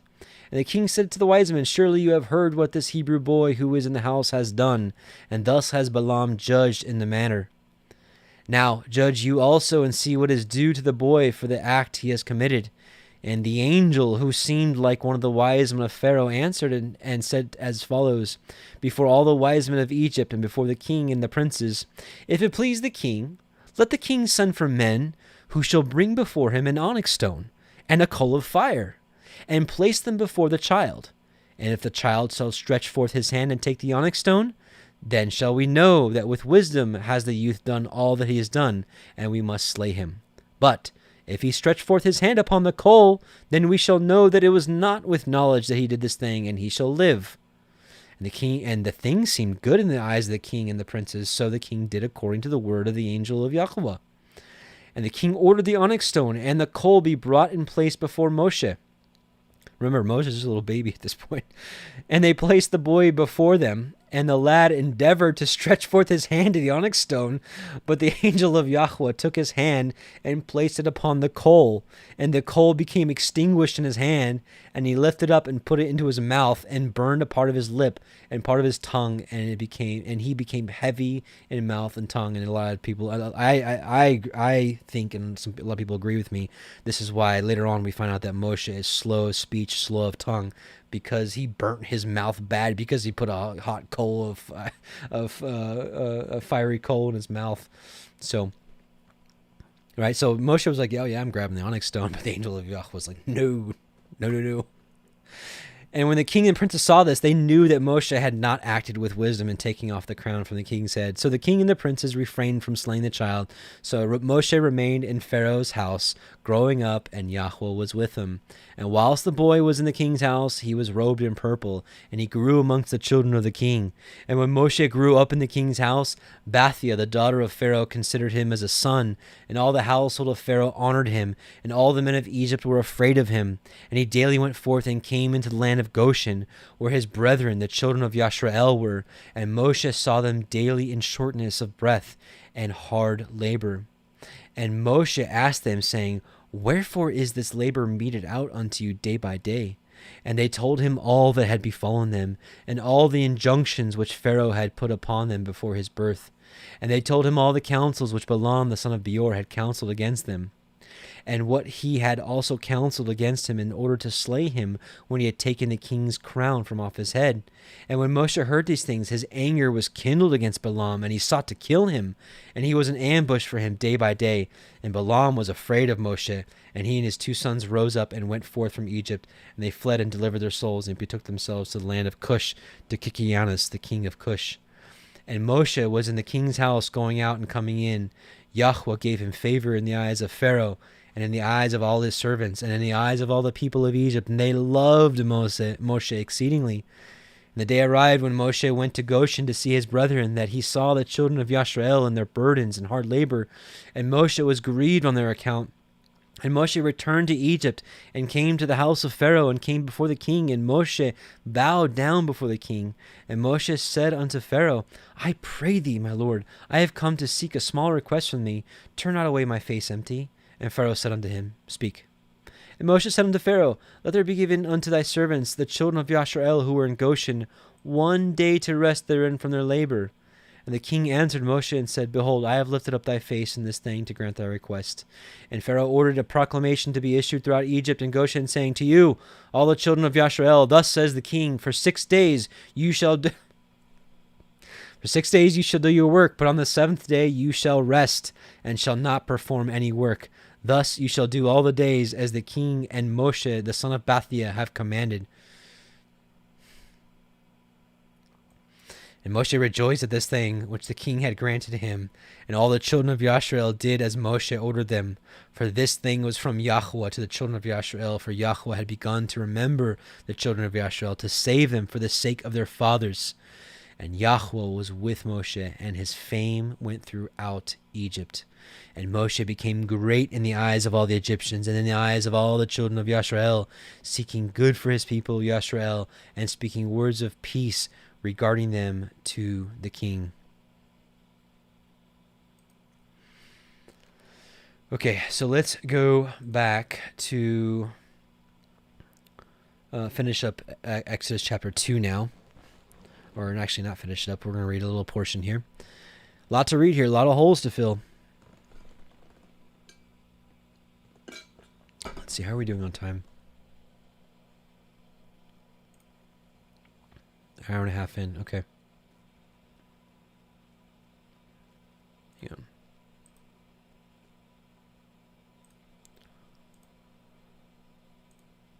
Okay. Let's keep going. Exodus chapter 2, verses 11 through 15. And it came to pass in those days when Moshe was grown that he went out unto his brethren and looked on their burdens. And he spied a Mitzri smiting an Ivri, one of his brethren. And he looked this way and that way. And when he saw that there was no man, he slew the Mitzri and hid him in the sand. And when he went out the 2nd day, behold, 2 men of the Ivrim strove together. And he said to him that did the wrong, Wherefore smite you your fellow? And he said, "Who made you a prince and judge over us? Intend you to kill me as you killed the Mitzri?" And Moshe feared and said, "Surely this thing is known." And we learn in the Targums that this is Dathan and Abiram that we learn a lot more about in the wilderness experience. They continue to be a problem. Now, when Pharaoh heard this thing, he sought to slay Moshe, but Moshe fled from the face of Pharaoh and dwelt in the land of Midian, and he sat down by a well. So let's go back to Yashar. There's a lot more holes to fill. We're going to learn a little more of why Moshe decided to kill this taskmaster. There's actually a lot more to the story, and it makes a little more sense. Because, I mean, all the taskmasters were beating everybody, so why did he kill this one in particular? Why didn't he go around and start, assassinating all of them? I think you'll find some comfort in knowing why Moshe did kill. It's a little more warranted in the book of Yashar. Okay, so when Moshe was 18 years old, he desired to see his father and mother and went to them in Goshen. So he saw an Egyptian smiting one of the Hebrew brethren. And when the man who was beaten saw Moshe, he ran to him for help. For the man Moshe was greatly respected in the house of Pharaoh. And he said to him, "My lord, attend to me. This Egyptian came to my house in the night and bound me, and came to my wife in my presence. And now he seeks to take my life away." So this Egyptian came into his house and raped his wife in front of him.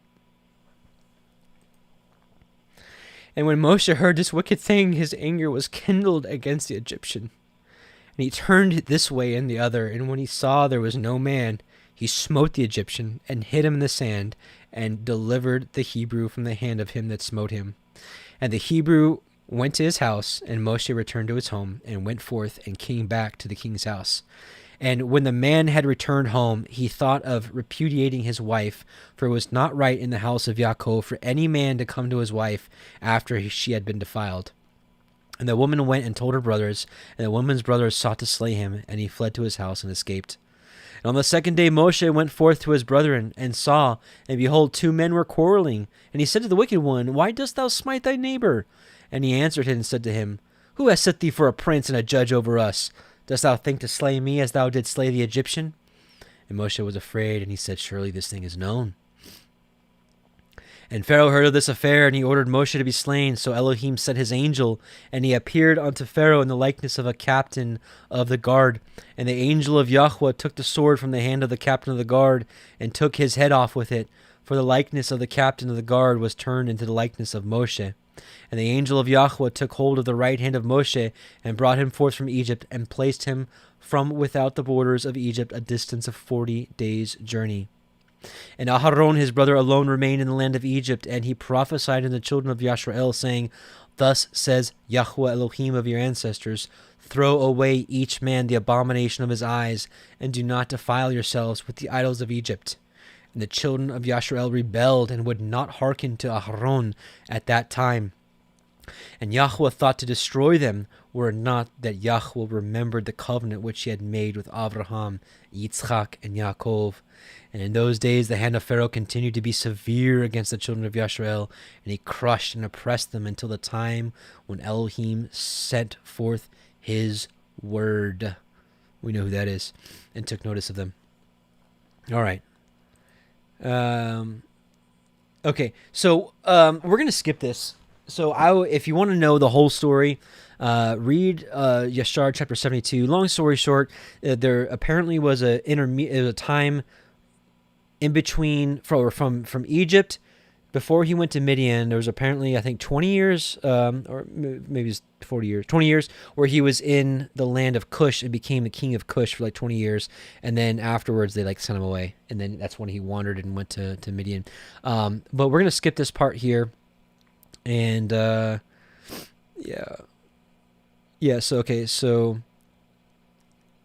Moshe reigned over the children of Cush. We're going to skip that. And so it's here, in the 50th year of the reign of Pharaoh, king of Egypt, that is, in the 175th year of the Israelites going down to Egypt, reigned Moshe in Cush. And Moshe was 27 years old when he began to reign over Cush, and 40 years did he reign. Okay, so 40 years. So we're going to skip this part again. It's a really interesting story, but we're going to...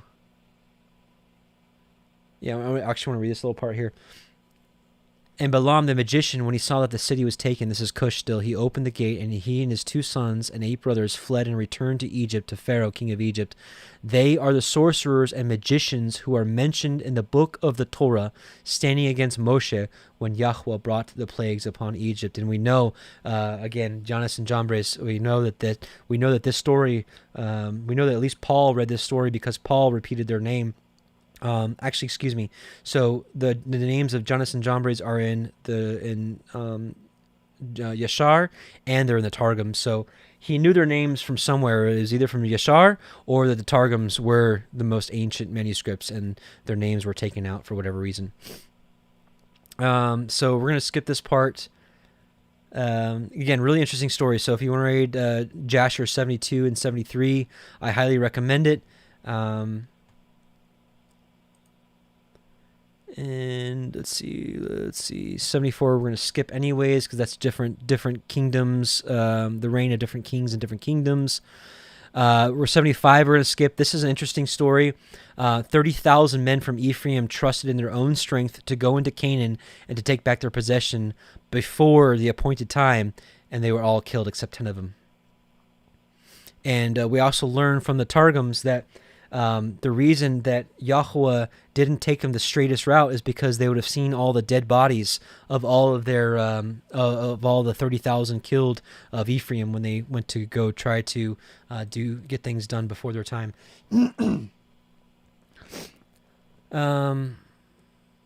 Okay, so now we're going to finish this. This is at the end of the reign of Moshe in Cush, and now is when he starts going to Midian. So the book of Yashar, chapter 76, and Moshe, the son of Amram, was still king in the land of Cush in those days, and he prospered in his kingdom, and he conducted the government of the children of Cush in justice, in righteousness, and integrity. And all the children of Cush loved Moshe all the days that he reigned over them, and all the inhabitants of the land of Cush were greatly afraid of him. And in the 40th year of the reign of Moshe over Cush, Moshe was sitting on the royal throne, whilst Adoniah, the queen, was before him, and all the nobles were sitting around him. And one of the things was Moshe did not go in unto the queen because Moshe knew, well, for multiple reasons. We'll go through that another time. And Adoniah the queen said before the king and the princes, "What is this thing which you, the children of Cush, have done for this long time? Surely you know that for 40 years that this man has reigned over Cush, he has not approached me, nor has he served the gods of the children of Cush. Now therefore hear, O ye children of Cush, and let this man no more reign over you, for he is not of our flesh. Behold, Menarchus, my son, is grown up. Let him reign over you, for it is better for you to serve the son of your Lord than to serve a stranger, slave of the king of Egypt." And all the people and nobles of the children of Cush heard the words which Adoniah the queen had spoken in their ears, and all the people were preparing until the evening. And in the morning they rose up early and made Menarchus, son of Kikianus, king over them. And all the children of Cush were afraid to stretch forth their hand against Moshe, for Yahuah was with Moshe. And the children of Cush remembered the oath which they swore unto Moshe. Therefore they did no harm to him. But the children of Cush gave many presents to Moshe, and sent him from them with great honor. So Moshe went forth from the land of Cush, and went home, and ceased to reign over Cush. And Moshe was 66 years old when he went out of the land of Cush, for the thing was from Yahuah, for the period had arrived which he had appointed of the days of old to bring forth Yashrael from the affliction of the children of Ham. So Moshe went to Midian, for he was afraid to return to Egypt on account of Pharaoh, and he went and sat at a well in the water of Midian. And the 7 daughters of Reuel the Midianite went out to feed their father's flock. And they came to the well and drew water to water their father's flock. So the shepherds of Midian came and drove them away. And Moshe rose up and helped them and watered the flock. And they came home to their father Reuel and told him what Moshe did for them. And they said, "An Egyptian man has delivered us from the hands of the shepherds. He drew up water for us and watered the flock." And Reuel said to his daughters, "And where is he? Wherefore have you left the man?" And Reuel sent for him and fetched him and brought him home, and he ate bread with him. And Moshe related to Reuel all that he had fled from Egypt, and they reigned 40 years over Cush, and that they afterward had taken the government from him, and had sent him away in peace and with honor and presence. And when Reuel heard the words of Moshe, Reuel said within himself, "I will put this man into prison house, whereby I shall conciliate the children of Cush, for he has fled from them." And they took and put him into the prison house. And Moshe was in prison 10 years. 10 years. And whilst Moshe was in the prison house, Zipporah, the daughter of Reuel, took pity over him and supported him with bread and water all the time.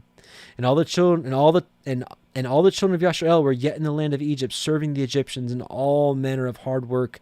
And in the hand of Egypt continued in severity over the children of Yashael in those days. At that time Yahuah smote Pharaoh the king of Egypt, and he afflicted with the plague of leprosy from the sole of his foot to the crown of his head, owing to the cruel treatment of the children of Yashael. Was plague at that time from Yahuah upon the Pharaoh the king of Egypt. For Yahuah hearkened to the prayer of his people, the children of Yashael, and their cry reached him on account of their hard work.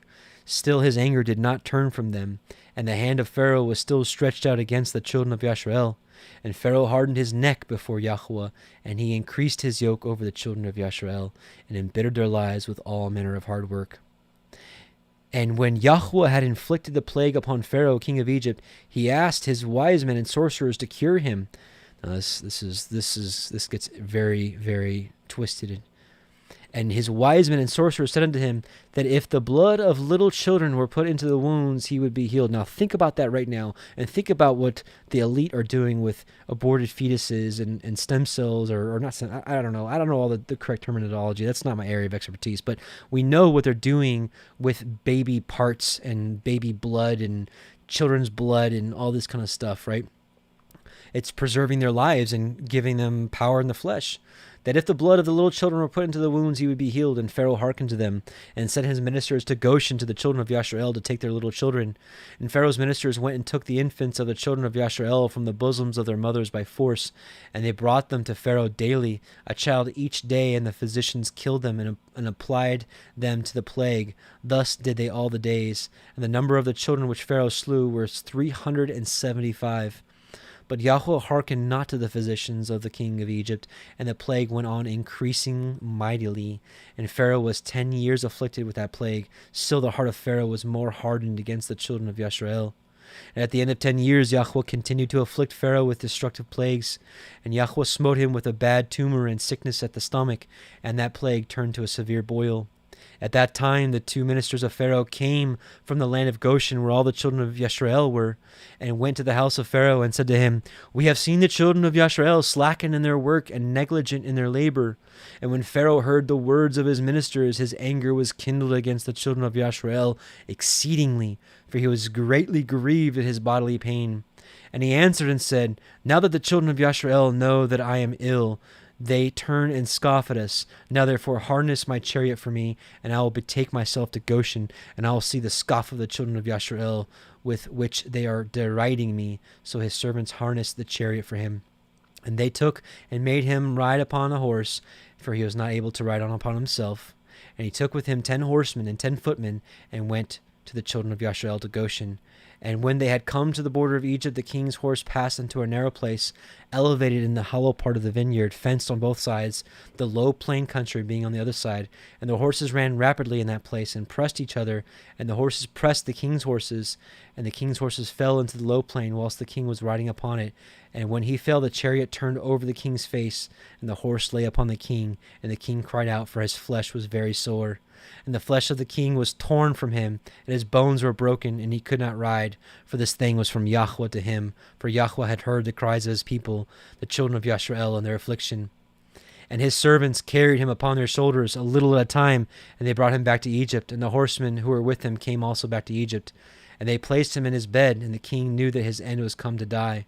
So Aparaneth, the queen, his wife, came and cried before the king, and the king wept a great weeping with her. And all his nobles and his servants came on that day and saw the king that in an affliction, and wept a great weeping with him. And the princes of the king and all his counselors advised the king to cause one to reign in his stead in the land, whomsoever he should choose from his sons. And he keeps going. He ends up choosing his son Adikam, who was short, fat, and had a beard all the way down to the floor. All right, so let's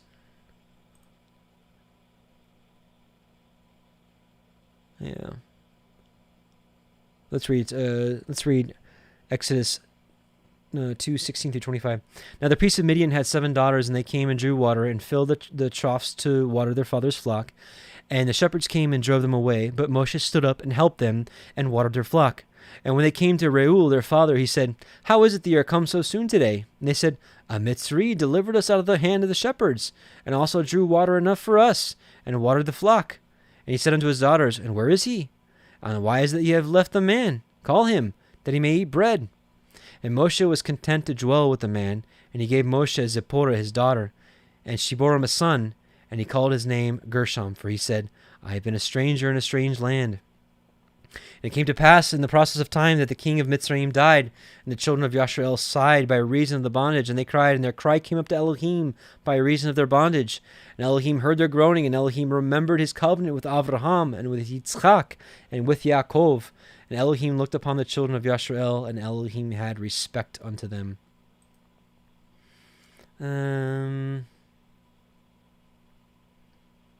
Let's see. This is just more of the yeah, this is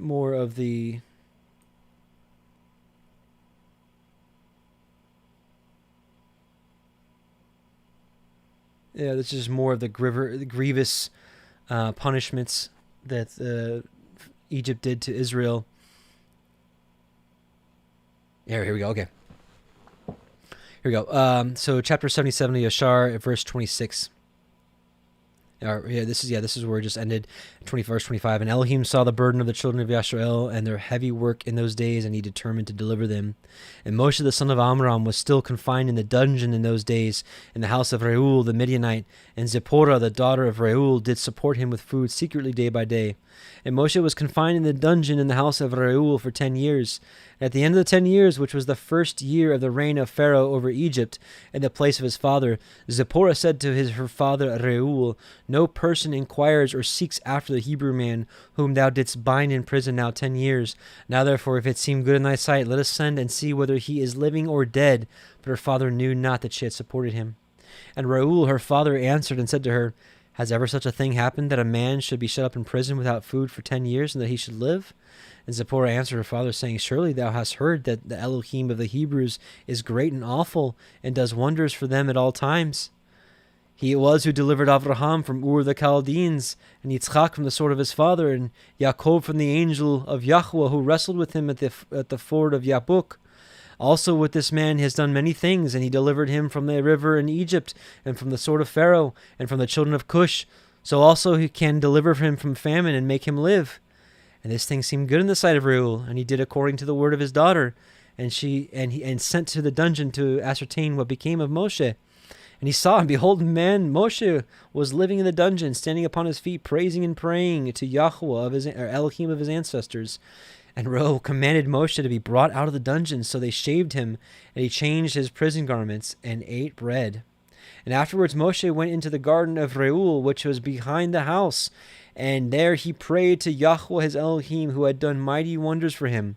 And it was that whilst he prayed, he looked opposite him, and behold, a sapphire stick was placed in the ground, which was planted in the midst of the garden. And he approached the stick. Remember, it's sapphire, just like the Ten Commandments is sapphire, just like the firmament is sapphire, just like the throne of Yahuah is sapphire, just like our tzitzits have a little bit of the sapphire blue, right? And he approached the stick, and he looked. This is where the people of today's world get the sword and the stone idea from. And he approached the stick, and he looked, and behold, the name of Yahuah Elohim of hosts, Sebaot, was engraved thereon, written and developed upon the stick. And he read it, and stretched forth his hand, and he plucked it like a forest tree from the thicket, and the stick was in his hand. This is the stick with which all the works of our Elohim were performed after he had created heaven and earth, and all the hosts of them, seas, rivers, and all their fishes.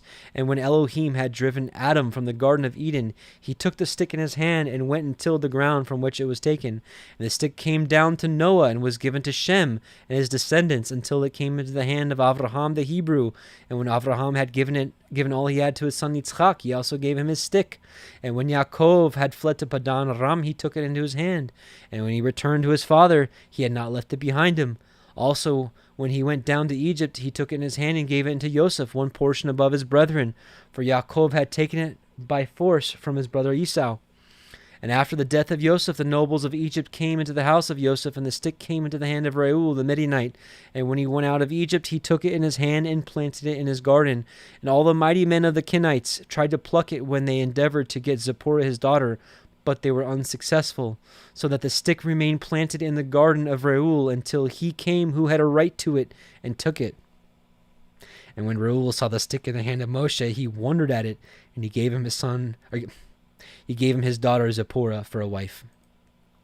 Pretty interesting story, right?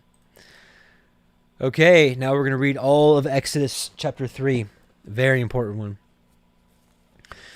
Now Moshe kept the flock of Yithro, his father-in-law, the priest of Midian, and he led the flock to the backside of the desert and came to the mountain of Elohim, even to Horeb, Mount Sinai. And the angel of Yahuah appeared unto him in a flame out of the midst of a thorn bush. And he looked, and behold, the thorn bush burned with fire, and the thorn bush was not consumed. And Moshe said, I will now turn aside and see this great sight, why the thorn bush is not burnt. And when Yahuah saw that he turned aside to see, Elohim called unto him out of the midst of the thorn bush and said, Moshe, Moshe. And he said, Here am I. And he said, Draw not nigh hither. Put off your shoes from off your feet, for the place whereon you stand is holy ground. Moreover, he said, I am the Elohim of your father, the Elohim of Abraham, the Elohim of Yitzchak, and the Elohim of Yaakov. And Moshe hid his face, for he was afraid to look upon Elohim. And Yahuah said, I have surely seen the affliction of my people, which are in Mitzrayim, and have heard their cry by reason of their taskmasters. For I know their sorrows, and have come down to deliver them out of the hand of Mitzrayim, and to bring them up out of the land unto a good land, a large, unto a land flowing with milk and honey, unto the place of the Kenanim, and the Chittim, and the Amorim, and the Perizim, and the Chivim, and the Yevusim. Now therefore, behold, the cry of the children of Yisrael is come unto me, and I have also seen the oppression wherewith the Mitzrayim oppressed them. Come now therefore, and I will send you unto Pharaoh, that you may bring forth my people, the children of Yisrael, out of Mitzrayim. And Moshe said unto Elohim, Who am I, that I should go unto Pharaoh, and that I should bring forth the children of Yisrael out of Mitzrayim? And he said, Certainly I will be with you, and this shall be a sign unto you, that I have sent you. When you have brought forth the people out of Mitzrayim, ye shall serve Elohim upon this mountain. And Moshe said unto Elohim, Behold, when I come unto the children of Yisrael, and say unto them, The Elohim of your fathers has sent me unto you, they shall say unto me, What's his name? What shall I say unto them? And Elohim said unto El Moshe, Ahaya, Asher, Ahaya, I am that I am. And he said, Thus shall you say unto the children of Yisrael, Ahaya has sent me unto you. A lot of people will stop there and say that his name is Ahaya, Asher, Ahaya. Still a title. You have to keep reading. Reading it in translations like the Sefer and the Hallelujah Scriptures, it's a little clearer. In the KJV, it's not, because it's just a Lord and God sandwich, so you don't even know what you're reading. So Exodus 3:15, very important. And Elohim said moreover unto El Moshe, Thus shall you say unto the children of Yisrael, Yahuah Elohiym of your fathers, the Elohim of Abraham, the Elohim of Yitzchak, and the Elohim of Yaakov has sent me unto you. This is my name forever. And this is my mention unto all generations. Go, gather the elders of Yisrael together, and say unto them, Yahuah Elohim of your fathers, the Elohim of Abraham, of Yitzchak, and of Yaakov appeared unto me, saying, I have surely visited you, and seen that which is done unto you in Mitzrayim. And I have said, I will bring you up out of the affliction of the Mitzrayim unto the land of the Kenanim, and of the Chittim, and the Amorim, and the Perizim, and the Chivim, and the Yevusim, unto a land flowing with milk and honey. And they shall hearken to your voice, and ye shall come, you, and the elders of Yisrael, unto the king of Mitzrayim, and ye shall say unto him, Yahuah Elohim of the Ivrim has met with us. And now, let us go, we beseech you, 3 days' journey into the wilderness, that we may sacrifice to Yahuah Elohiym. And I am sure that the king of Mitzrayim will not let you go. No, not by a mighty hand. And I will stretch out my hand and smite Mitzrayim with all my wonders, which I will do in the midst thereof. After that he will let you go. And I will give this people favor in the sight of the Mitzrayim. And it shall come to pass that when ye go, ye shall not go empty. But every woman shall borrow of her neighbor, and of her that sojourns in her house, jewels of silver, jewels of gold, and raiment, and ye shall put them upon your sons and upon your daughters, and ye shall spoil the Mitzrayim. All right, so end of chapter 3. Now we're going to read chapter 4, verses 1 through 26. Give me a second.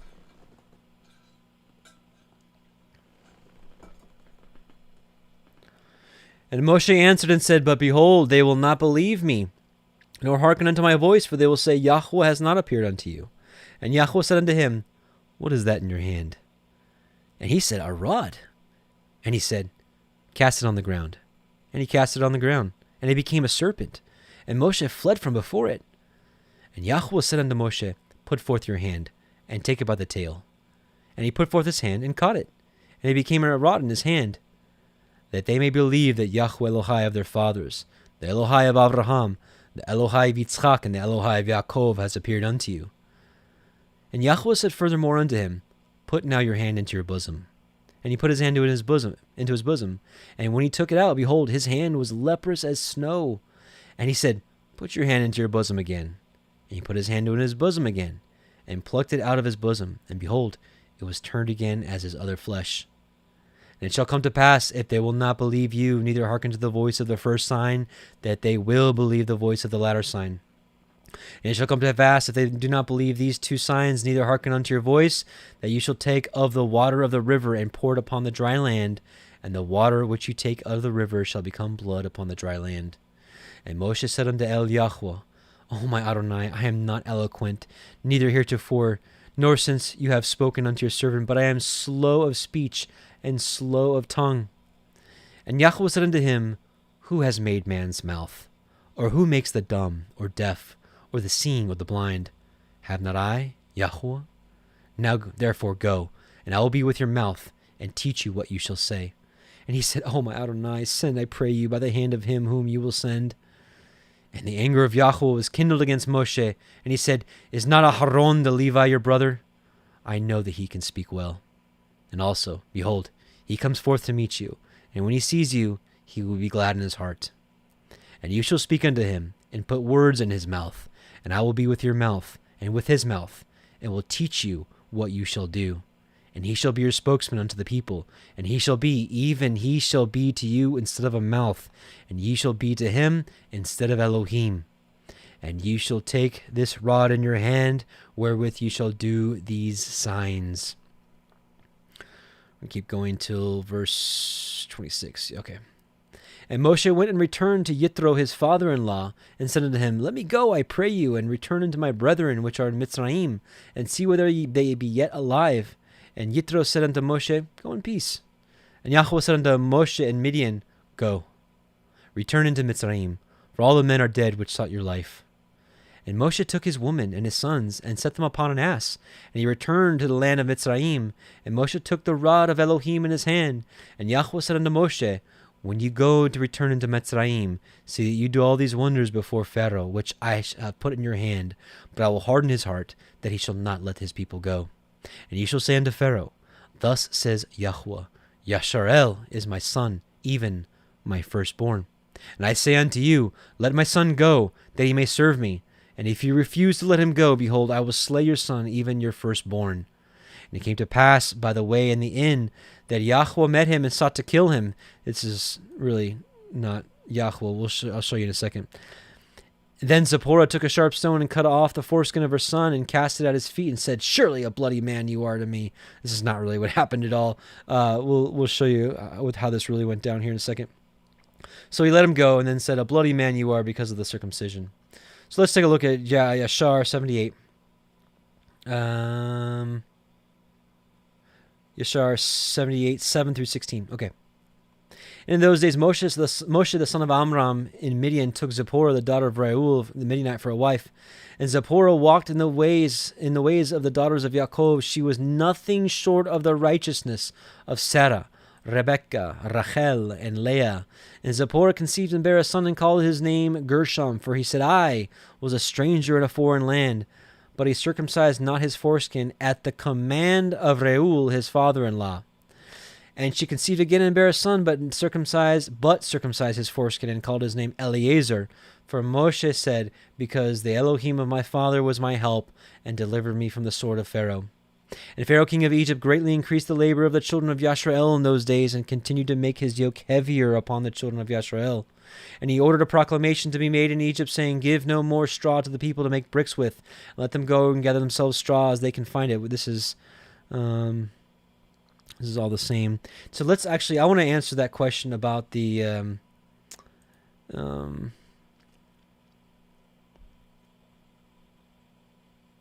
we go. And this is Yashar chapter 79, starting at verse 8. And Moshe rose up to go to Egypt, and he took his wife and his sons with him. And he was at an inn at the road, and an angel, not the angel of Yahuwah or Yahuwah himself, an angel of Yahuwah. In the Targums, it says the destroyer. So more than likely Satan. And an angel of Elohim came down and sought an occasion against him, right, the accuser. And he wished to kill him on account of his firstborn son, because he had not circumcised him, right? So he broke Torah. And so here's a perfect entryway. He's like, yeah, you transgress, buddy. I'm going to get you. And those of you that were with me on the study last night, we got to look for all these little loopholes that the demons, the powers and principalities can seek against us. They can seek a legal accusation against us and say, Yahuwah, look what so-and-so just ate. They just ate something with pork. They just transgressed your Torah. Let me have access, please. That's what happened here. The accuser was like, oh, Yahuwah, your man Moshe here, he transgressed your circumcision commandment, right? So he's mine. Or can he be mine? And he wished to kill him on account of his firstborn son, because he had not circumcised him, and had transgressed the covenant which Yahuwah had made with Avraham. For Moshe had hearkened to the words of his father-in-law, which he had spoken to him, not to circumcise his firstborn son. Therefore he circumcised him not. And Zipporah saw the angel of Yahuwah seeking an occasion against Moshe, and she knew that this thing was owing to his not having circumcised her son Gershom. And Zipporah hastened and took of the sharp rock stones that were there, and she circumcised her son, and delivered her husband and her son from the hand of the angel of Yahuwah. So that's what happened. That's what really happened there. And again, the only thing different in the Targums, it says specifically that angel is the destroyer. So, okay, let's keep going. Exodus 4:27. And Yahuwah said unto Aaron, go into the wilderness to meet Moshe. And he went and met him in the mount of Elohim, and kissed him. And Moshe told Aharon all the words of Yahuwah who had sent him, and all the signs which he had commanded him. And Moshe and Aharon went and gathered together all the elders of the children of Yisrael. And Aharon spoke all the words which Yahuwah had spoken unto Moshe, and did the signs in the sight of the people, and all the people believed. And when they heard that Yahuwah had visited the children of Yisrael, that he looked upon their affliction, then they bowed their heads and worshipped. Okay, Exodus 5, we're going to read all of it. And afterward Moshe and Aharon went in and told Pharaoh, and thus says Yahuah Elohiym of Yisrael, let my people go, that they may hold a feast unto me in the wilderness. And Pharaoh said, who is Yahuwah, that I should obey his voice to let Yisrael go? I know not Yahuwah, neither will I let Yisrael go. And there's actually something really interesting in the Targums here that I actually want to just stop now and read. Chapter 5. Sorry for the scroll. It makes people dizzy sometimes. Sorry. Okay. Chapter 5 in the Targums. And after this, Moshe and Aharon went up unto Pharaoh and said, Thus saith Yahuah, the Elohim of Yisrael, release my people, that they may make unto me a festival in the wilderness. And Pharaoh said, The name of Yahuah is not made known to me, that I should receive his word to release Yisrael. I have not found written in the book of the angels the name of Yahuah. Of him I am not afraid, neither will I release Yisrael. So here we see, is this like a book from the Watchers, right? Or is this a book from the 70 angels that preside over the 70 nations? Really interesting. First I ever heard of it until I looked at this Torah portion. Right, so Pharaoh said, Who is Yahuah that I shall obey his voice to go let Yisrael go? I know not Yahuah, neither will I let Yisrael go. And they said, The Elohai of the Ivrim has met with us. Let us go, we pray you, 3 days' journey into the desert, and sacrifice unto Yahuah Eloheinu, lest he fall upon us with pestilence or with the sword. And the king of Mitzrayim said unto them, Wherefore do ye, Moshe and Aharon, let the people go from their works? Get you unto your burdens. And Pharaoh said, Behold, the people of the land now are many, and ye make them rest from their burdens. And Pharaoh commanded the same day the taskmasters of the people and their officers, saying, Ye shall no more give the people straw to make brick as heretofore. Let them go and gather straw for themselves.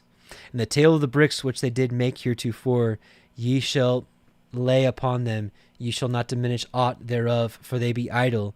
Therefore they cry, saying, Let us go and sacrifice to our Elohim. Let their more work be laid upon them, that they may labor therein, and let them not regard vain words. And the taskmasters of the people went out, and their officers, and they spoke unto the people, saying, Thus says Pharaoh, I will not give you straw.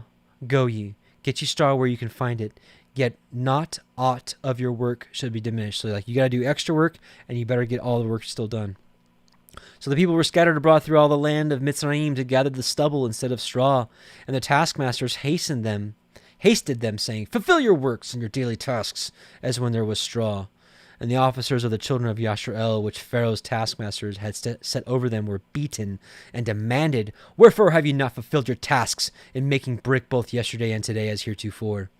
Then the officers of the children of Yisrael came and cried unto Pharaoh, saying, Wherefore deal you thus with your servants? There is no straw given unto your servants. And they say to us, Make brick, and behold, your servants are beaten. But the fault is in your own people. But he said, Ye are idle. Ye are idle. Therefore ye say, Let us go and do sacrifice to Yahuah. Go there, therefore now, and work, for there shall no straw be given you, yet ye shall deliver the tale of bricks.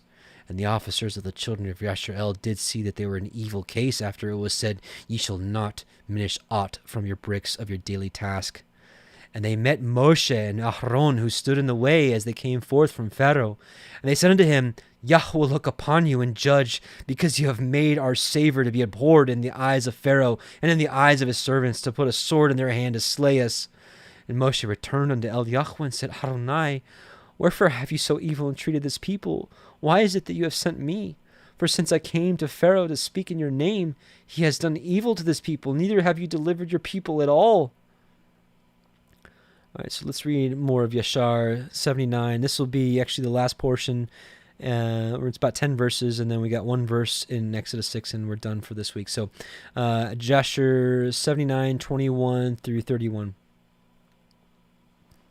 So this is when they're going to Pharaoh's house the first time. And when they came to the king's gate, the 2 young lions were confined there with iron instruments, and no persons went out or came in from before them, unless those whom the king ordered to come. When the conjurers came, then withdrew the lions by their incantations, and this brought them to the king. So they basically had 2 lions as guard lions. And Moshe hastened and lifted up the stick upon the lions, and he loosed them. And Moshe and Aharon came into the king's house. The lions also came with them in joy, and they followed them and rejoiced as a dog rejoices over his master when he comes into the field. So can you imagine, you got Moshe and Aharon walking in, you got these lions that are acting like dogs, they're all excited. And when Pharaoh saw this thing, he was astonished at it, and he was greatly terrified at the report, for their appearance was like the appearance of the children of Elohim. And Pharaoh said to Moshe, What do you require? And they answered him, saying, Yahuah Elohim of the Hebrews has sent us to you to say, Send forth my people, that they may serve me. And when Pharaoh heard their words, he was greatly terrified before them, and he said to them, Go today and come back to me tomorrow. And they did according to the word of the king. And when they had gone, Pharaoh sent for Bilam the magician, and to Jannes and Yambres his sons, and to all the magicians and conjurers and counselors which belonged to the king, and they all came and sat before the king. So just to show you that Paul knew these names, right? 2 Timothy 3:8, now as Jannes and Jambres withstood Moses, so do these also resist the truth, the Torah, men of corrupt minds reprobating concerning the faith. So Paul knew their names somehow. So again, the only places you see these names are in the Targums and the book of Yashar. And to all the magicians and conjurers and counselors which belonged to the king, and they all came and sat before the king. And the king told them all the words which Moshe and his brother Aharon had spoken to him. And all the magicians said to the king, but how came the men to thee on account of the lions which were confined at the gate? And the king said, because they lifted up their rod against the lions and loosed them, and they came to me. And the lions also rejoiced at them, as a dog rejoices to meet his master. And Balaam, the son of Beor, the magician, answered the king, saying, these are none else than magicians like unto ourselves. Now therefore send for them, and let them come, and we will try them. And the king did so. Last verse, and actually I got just a couple little portions in the Targums. So Exodus 6:1. Then Yahuwah said unto Moshe, now you shall see what I will do to Pharaoh. For with a strong hand he shall let him go. He shall let them go. With a strong hand shall he drive them out of this land. So let me take a look at my notes real quick. I had some stuff for the Targums. So let's go back to the Targums.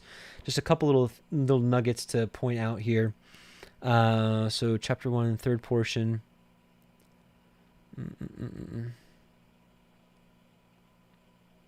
Yeah, here in the Targums we see Jannes and Jambres, the magicians of Mitzrayim.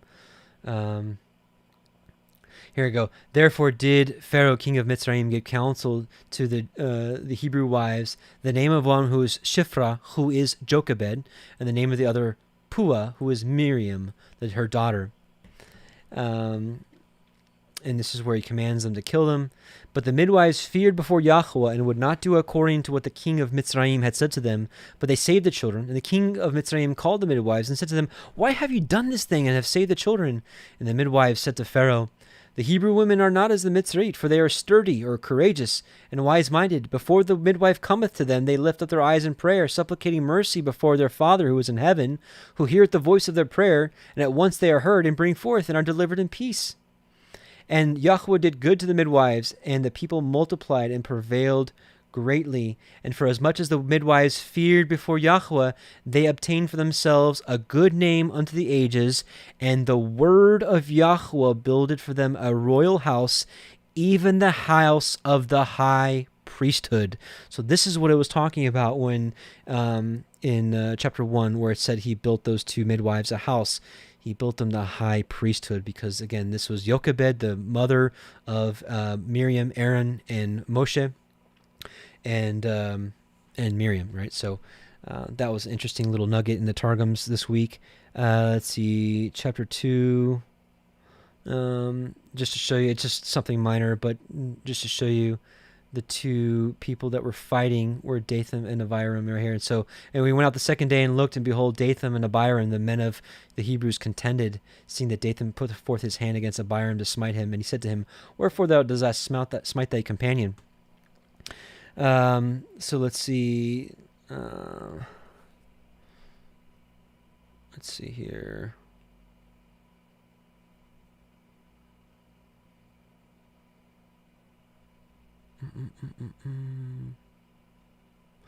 Here, but when Reuel knew that Moshe had fled from before Pharaoh, he cast him into a pit. But Zipporah, the daughter of his son, maintained him with food secretly for the time of 10 years. So the Targums confirms Jasher. And at the end of 10 years, brought him out of the pit. And Moshe went into the bedchamber of Reuel and gave thanks and prayed before Yahuwah, who by him would work miracles and mighty acts. And there was shown to him a rod which was created between the evenings, and on which the engraven and set forth the great and glorious name, which what he was to do wonders in Mitzrayim, and to divide the sea of Suf, and to bring forth water from the rock, and it was infixed in the midst of the chamber, and he stretched forth his hand at once and took it. So this one says it was in the bedchamber, the other one says it was in the garden, but still, the story is nearly the same.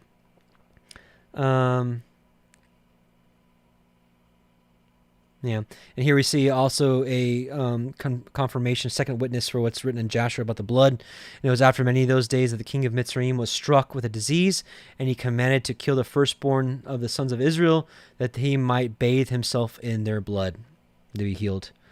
All right, so chapter 4. We're going to look at the 6th paragraph. So 1, 2, 3, 4, 5, 6. Yeah, here's the same thing with the circumcision. But it was on the way in the place of the lodging that the angel of Yahuwah met him and sought to kill him, because Gershom his son had not been circumcised, and as much as Jethro his father-in-law had not permitted him to circumcise him, but Eleazar had been circumcised by an agreement between them two. And Zipporah took a stone and circumcised the foreskin of Gershom her son, and brought the severed part to the feet of the angel, the destroyer, and said, the husband sought to circumcise, but the father-in-law obstructed him.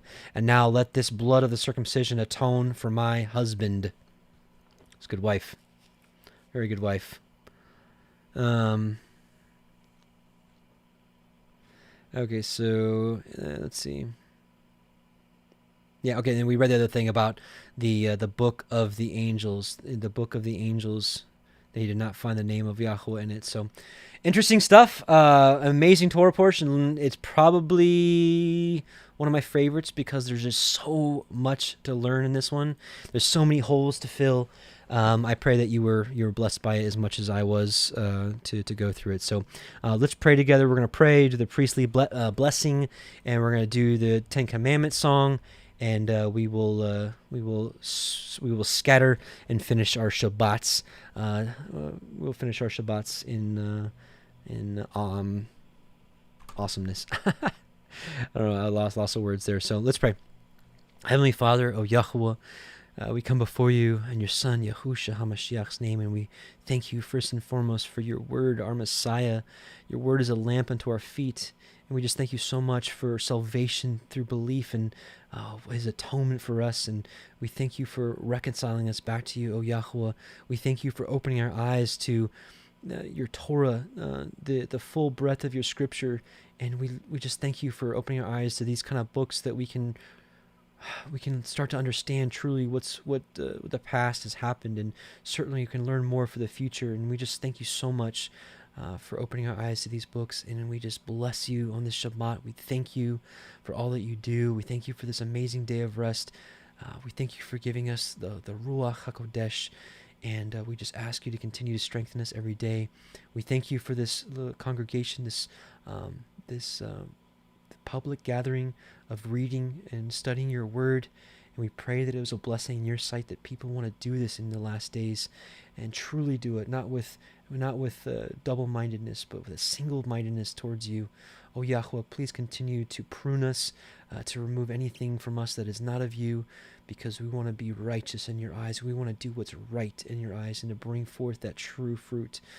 We love you. We sing you many praises in Yahusha's name. We thank you for all the works of your hands, your creation. Everything contained in this world that you have made with your hands is glorious, and we can't wait. We can wait.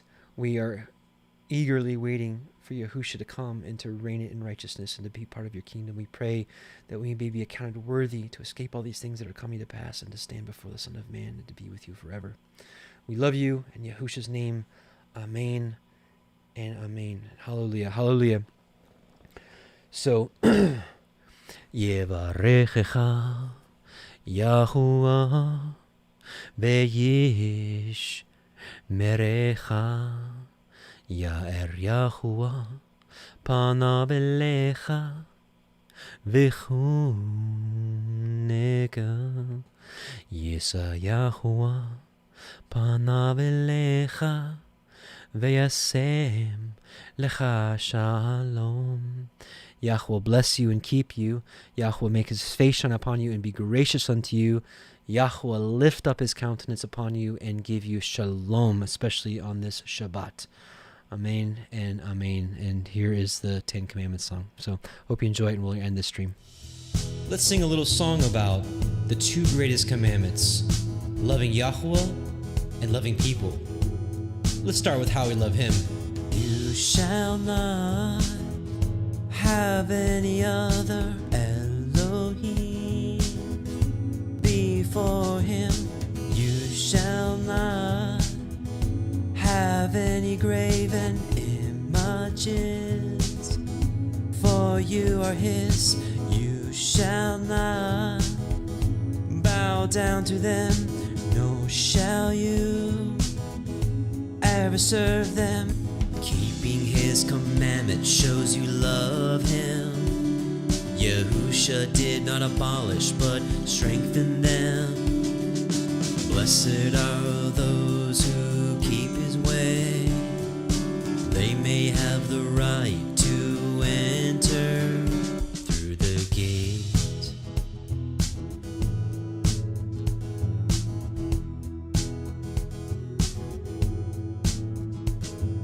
And you shall not take his name in vain, and remember the Sabbath day and keep it holy.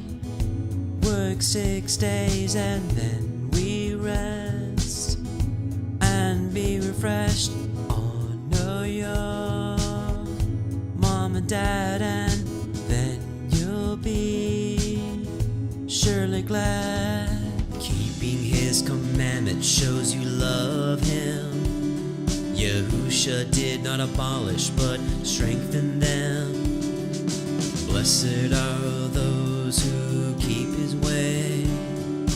They may have the right to enter through the gate. Now we're going to sing about loving other people. Here's how.